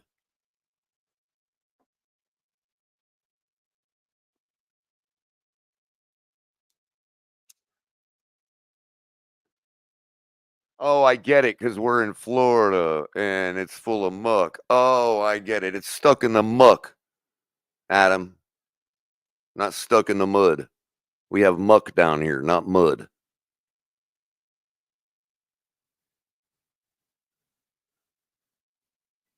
As AFC East rivals sprint ahead. Why did they sprint ahead? Because they got a star wide receiver on their team before the trade deadline? They made a move? We made a move too. It's called Odell Beckham Jr. Where's he been?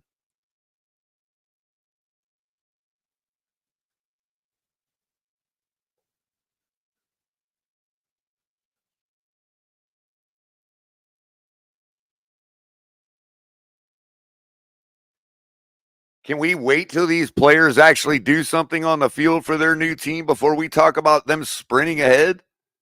They sprint ahead this year because they're executing better than we are. And that only applies to the Bills.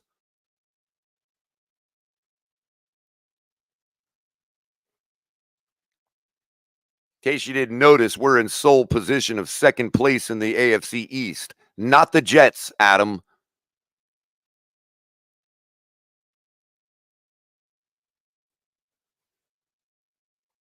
To which I replied, rightfully so, well, it's time for $500 million to perform, isn't it? I'd say it's high time for $500 million to perform.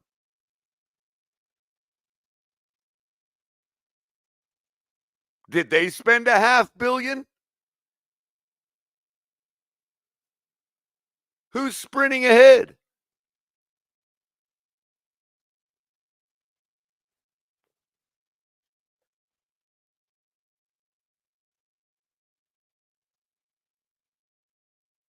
Omar Kelly tweets. So Javon Holland isn't in a cast, which is interesting. What does that mean about his status for Sunday's game? You know what? I don't care anymore. Play or don't play. How about that? We're back to caring this week? What does it matter? Did he not get the memo?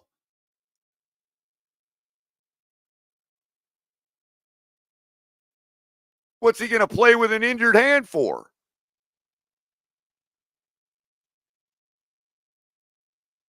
Just to go out on the field and make business decisions? Like, what the hell are we talking about here? It's a laughing stock from the organization to the fans to the media that covers them. This is a joke.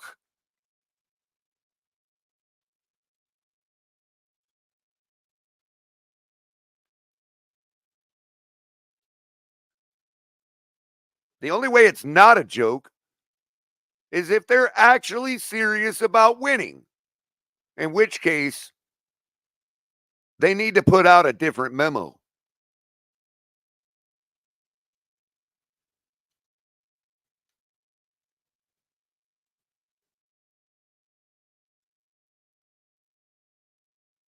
Oh, am I just a sucker?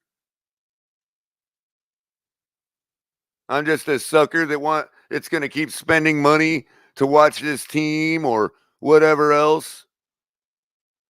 They're selling me a bill of goods. Oh, so Javon Holland is risking further injury to his hand by playing for a team that's tanking. Just to make sure that the fans' butts are in the seat. Because I tell you this much. At no point when I decide to go to a football game does Javon Holland enter my calculus as to whether he's playing or not. So if y'all think I'm just being a sucker and buying what they're selling me, okay, they're selling me a man's hand.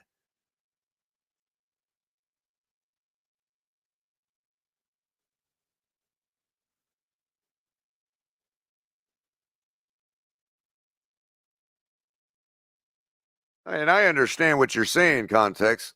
The result turns out to be fraudulent, but that doesn't mean they're being fraudulent. I'm pretty sure Javon Holland isn't purposely risking his hand in his future career just to make sure they hold up the Dolphins' fraud game. I don't think that's what's going on. I think we just suck. We're not executing. Doesn't mean we're going to suck forever. Doesn't mean we have to suck forever. That's up to the players. I've been saying it since the season started.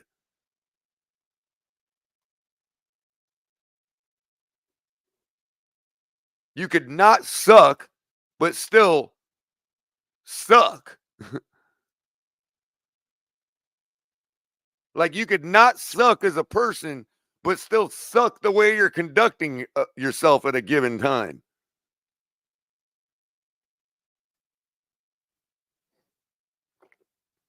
You can have all the ability in the world, but if you don't execute it, you suck.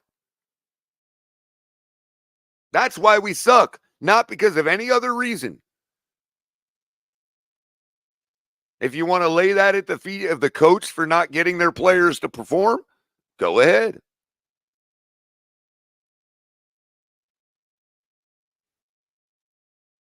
But we don't want to talk about that kind of thing on Monday morning, on Monday or Tuesday morning.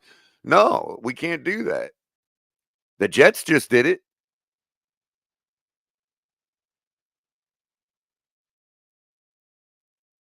The Jets are 2-4, and they're like, nah, we're better than Miami. We have a better shot than Miami.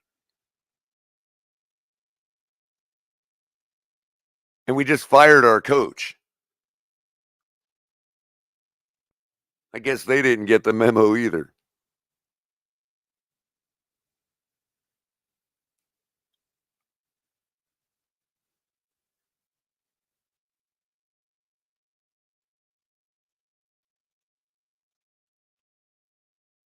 If you want to call, we don't have the ability to win. If you want to call that tanking, then I guess, yeah. Tanking implies that it's purposeful. It comes with the definition. Can't accidentally tank. Accidentally tanking means you just suck. Let's be real.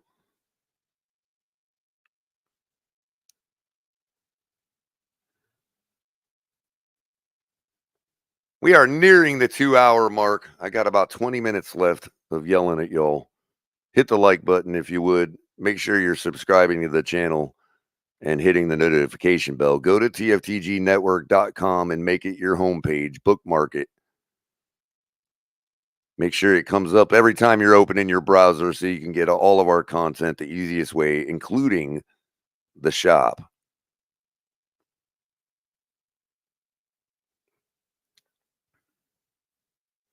And that would be greatly appreciated. We could also take all donations. Don't be afraid. Nobody has a problem dumping money on everybody else in this community. We're certainly willing to use it too to make this network better for y'all. So hit us up on Super Chats, Super Stickers, and Cash App. Venmo as well. And also become a member. We got a rock bottom affordable tier. And the more help we get growing this thing, the more we're going to be able to provide, special, exclusive, whatever you want to call it, content for our members.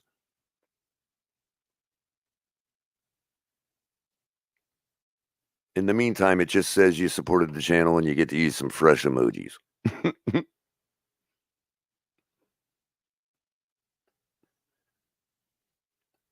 But we appreciate all of our members who have joined the membership club so far. We'd certainly appreciate all of it. And all of it in the future. Hit the like button, everybody. And we will move on. Let's see what else people are saying.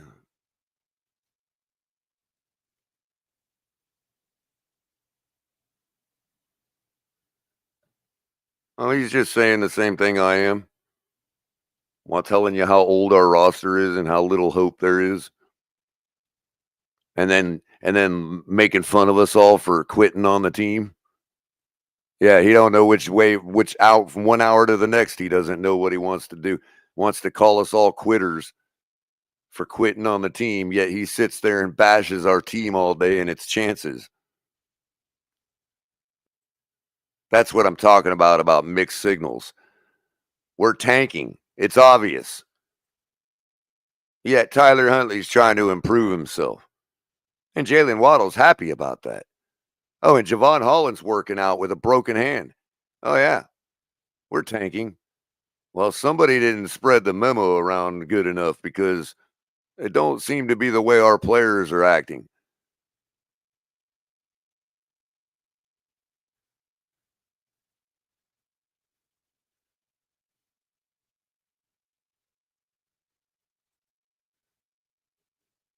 I mean, if you don't want us to win, then yeah, sure, I get that. If you don't even want to believe in this team anymore, fine. No, you have a right. That's what the third answer to today's poll question is. Today's poll question, 101 of you have voted so far. We got 42 likes in the building. 55 of you watching on YouTube. We need to get them numbers up. Y'all got to hit the like button and share this video out. And if you're out there on Twitch or Twitter, come over and give us a like and vote in the poll. Capitan gets really upset when I don't get to 100 likes.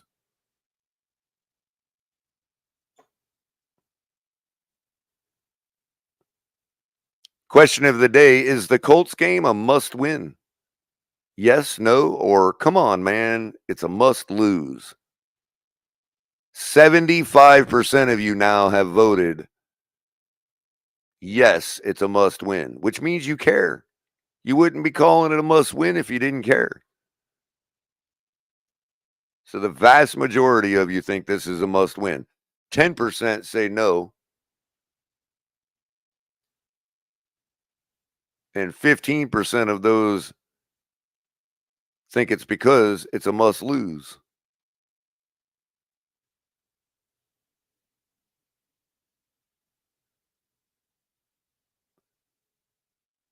So we're sending a message to the Dolphins that at least these people that have voted in our chat, 75% of them, 3/4 of our audience this morning who have voted, expect the Miami Dolphins to continue to try to win.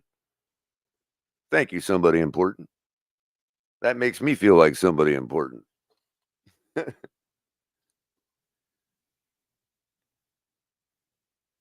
Because I'm going to disagree and say it's not a must win.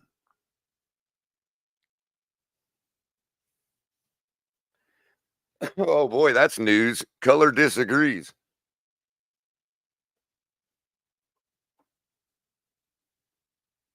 And there shouldn't be a two an ear in this audience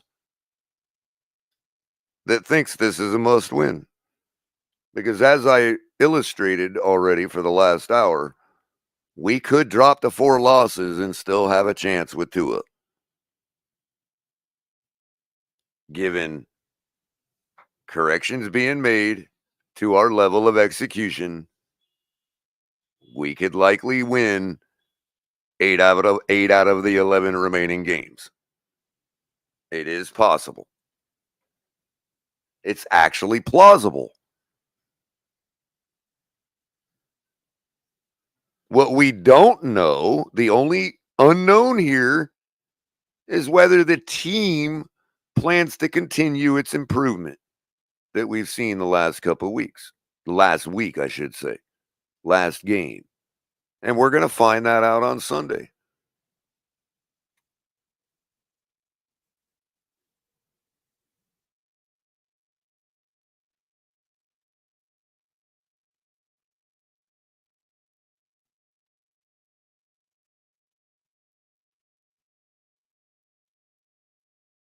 I mean, the Colts at least execute. They may not be good enough to win every team they played, but they at least execute. They also happen to be the one in the W column for the Jaguars. They have lost to the Jacksonville Jaguars.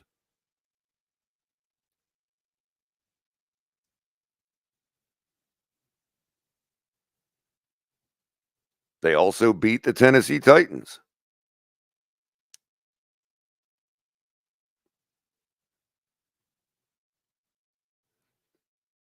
We're in a better position than 7 other teams.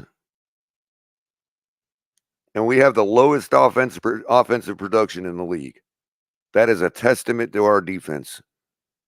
If we can just get some moniker of improvement on offense, this season is by far not over.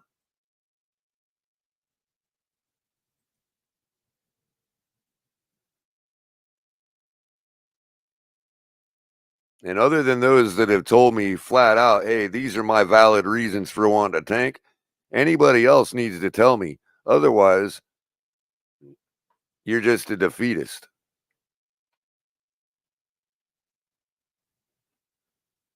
I'm not including those people that have articulated their position to me like a fair adult, and we know who those people are. I'm referring to the people that just want to jump off a cliff because it didn't work their way, and they don't want to have egg on their face because all of this was completely predictable and predicted.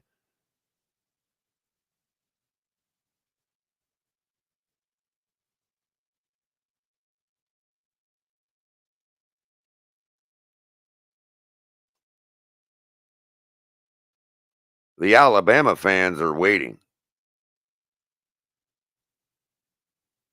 They don't know what to do.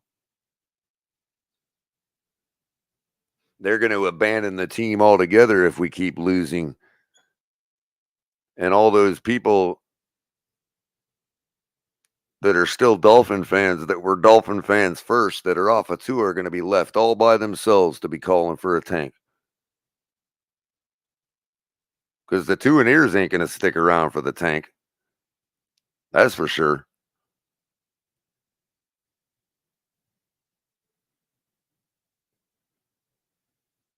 But I'll be here with you all the way through it. I ain't going nowhere.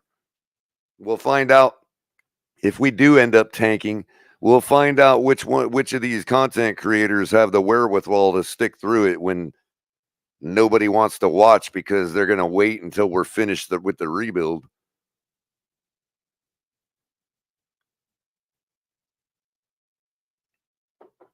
Calling me out, Miss Fins. I'm with you.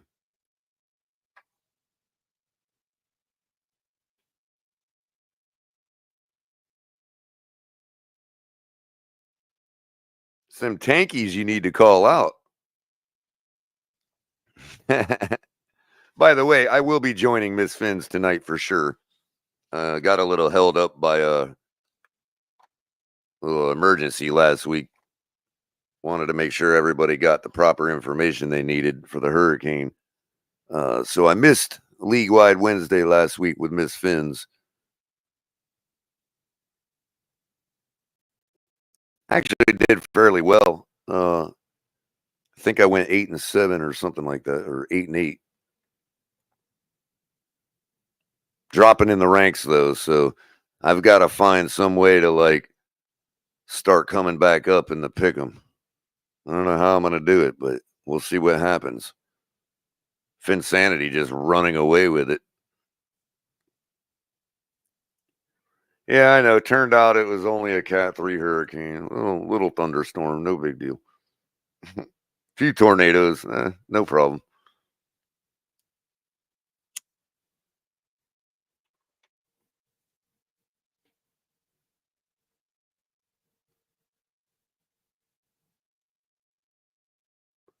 I will be going over the game cast, tail of the tape on Friday.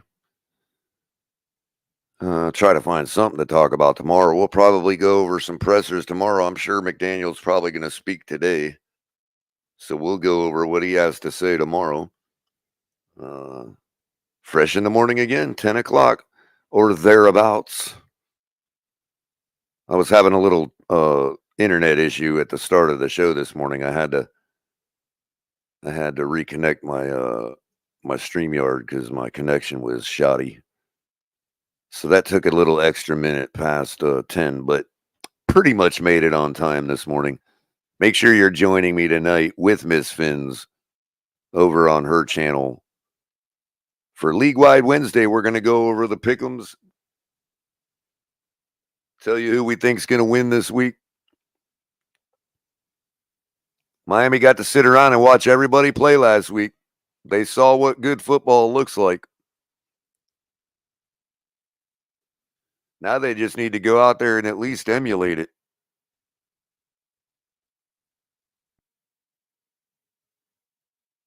I think Ward does, AB.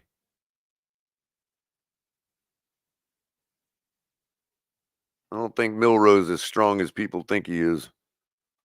I was noticing some things about the way he throws. Eerily similar. And I ain't going through that again. Ward can flip it with a flip of her wrist at 40 yards. That's all I care about.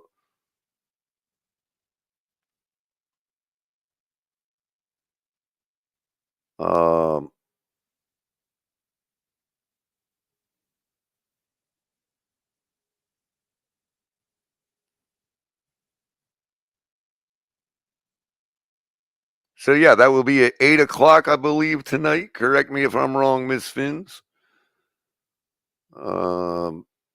We try to keep it short, but it never works. We always have too much to say.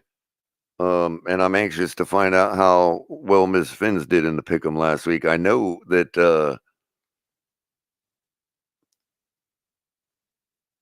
there were two people in her pick'em last week that were perfect. 13-0 going into Monday night's football game. So we're going to find out which one of the two remained perfect, because I do believe that they picked opposite teams. I know that, AP Ryan, but guess what? It's nothing without a strong arm. All that other stuff doesn't even get out of the gate without the arm. You can't just have an arm, but you have to have the arm. for any real long-term consistent success. I'm not saying that people with weaker arms can't do something. I mean, Montana didn't have the strongest arm in the world either.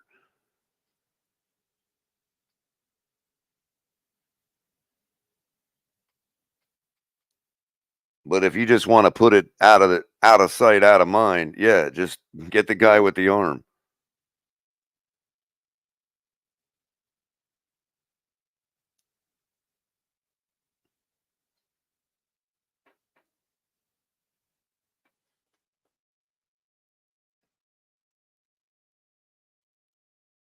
So I don't think I have anything else today.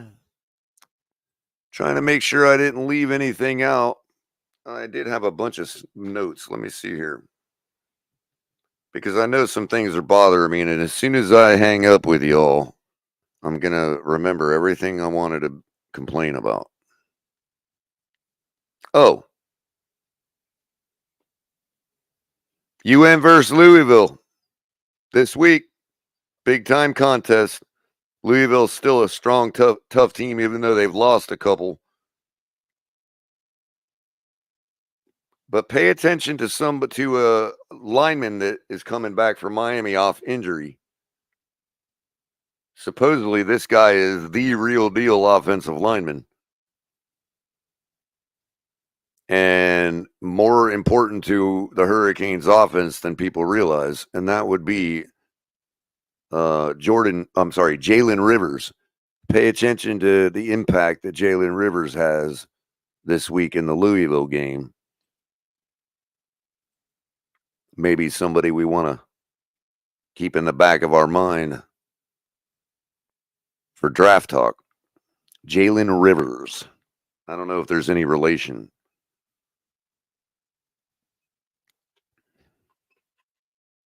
And just when is Tua going to return? That's the one thing I wanted to talk about. Mike McDaniel now confirming that Tua will play likely sometime in 2024. While for the last 3 weeks or so, it's been nothing but guaranteed he's coming back for Arizona, even though they haven't explicitly said it. And even this morning on Joe Rose on his show this morning reiterated that he's definitely going to be coming back for Arizona, in his opinion.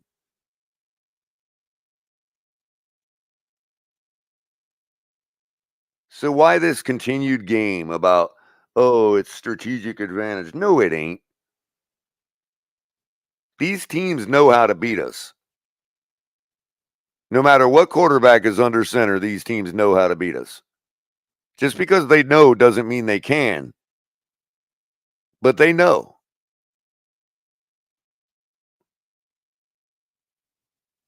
There ain't nothing they're going to have to adjust to. They still got to stop the same playmakers involved.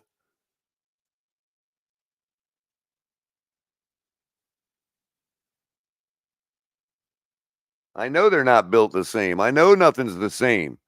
But you act like y'all are acting like it, like, oh, it's something that's so different. Oh, gosh, no.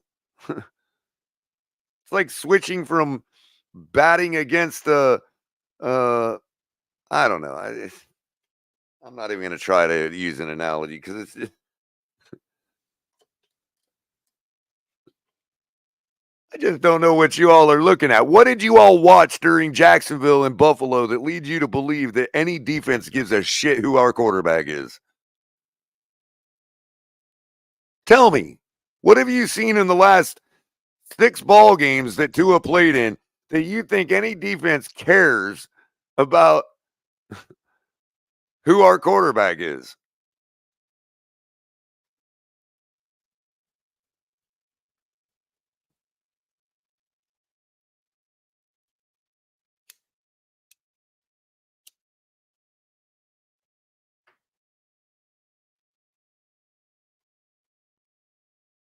You know, and then you got Tyler Huntley out there still trying to improve himself. For what?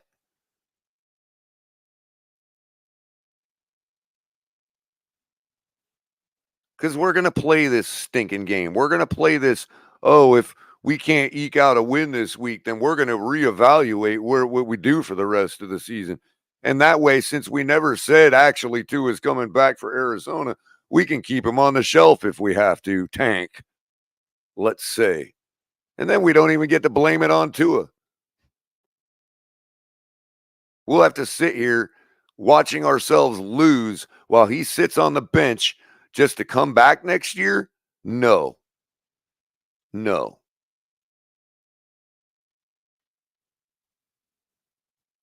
I don't care if we're tanking or not.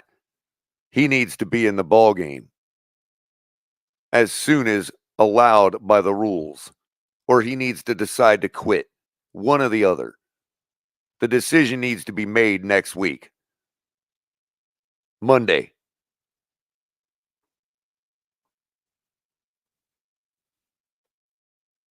And if he's not ready to make that decision, then he needs to quit. We're not going to sit here for the rest of time waiting till Tua decides to see the right doctor or get all the information that he hasn't been able to get in 6 weeks. All of a sudden, he's going to find something else out by Monday? Come on, man.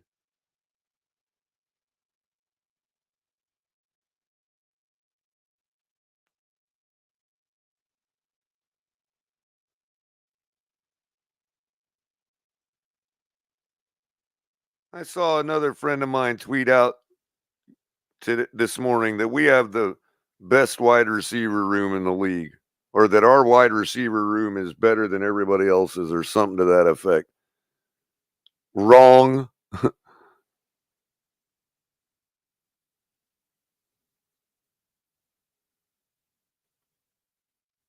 Not if you're going to use the word room. Not even close. We're not even top 10 wide receiver room in this league. Get over the roster.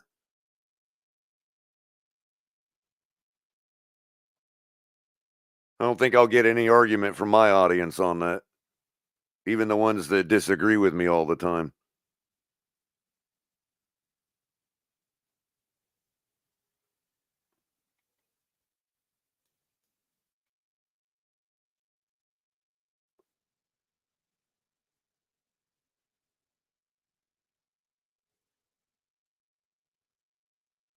Everybody wants to tank. Everybody thinks we're tanking and we're this bad and that and the other. Yet we see on a daily basis, every time somebody comes on the trade block, we should go get him. For what?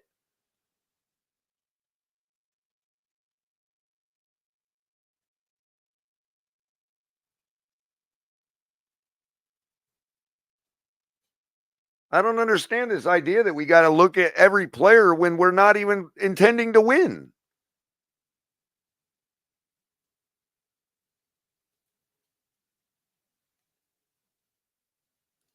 See, a lot of people are interpreting the lack of execution as if they're choosing not to execute. Oh, that has to be it. Because just like I asked El Capitan about Deshaun Watson. You know what? There is something that has fallen harder and faster than Deshaun Watson. There is something in this universe that has done that. It's called the Miami Dolphins offense.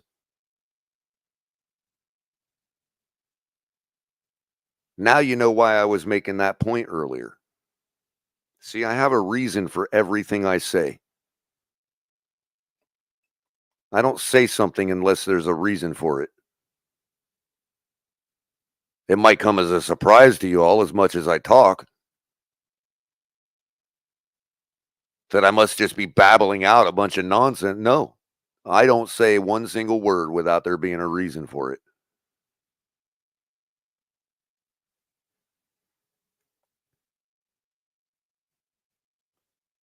So since the Miami Dolphins offense has fallen so hard and so fast from what we were used to against the bad teams, people are scrambling and reeling, and it's just like an earthquake. They can't figure out why. So they're grabbing. It must be purposeful. Just like I say about Deshaun Watson, it must be purposeful. Why does it have to be purposeful for Miami, but not the Browns?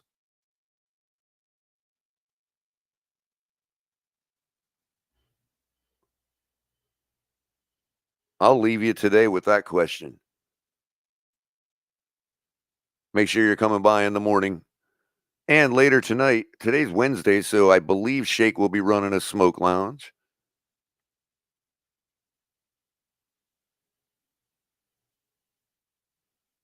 And until then, everybody,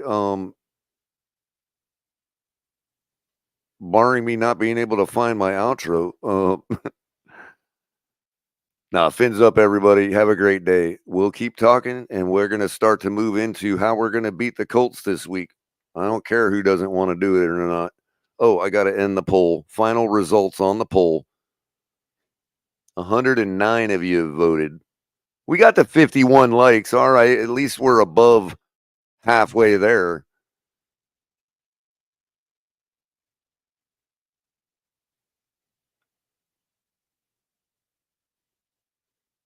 %76 of you think this game is a must-win now. 13% no. Come on, man, it's a must-lose. And only 10% say no. It's not a must-win. It's a must-win because if you want to win this season, if you want to get to the playoffs, I don't think it's a must-win, as I said, because 4 losses doesn't put you out of the race quite yet. You're about as on the edge of the cliff as you can get with 4 losses. But at 3 losses, we're definitely not out of it. If you think that this trend of the way we've been executing is going to continue, then I really don't have any words for you other than enjoy losing for the next 2 years, if that's what you think we're trying to do. I'm really sorry you feel that way. Other than that, have a great day, everybody. Keep watching the skies. Cold front coming in. Weather is getting beautiful. Fins up.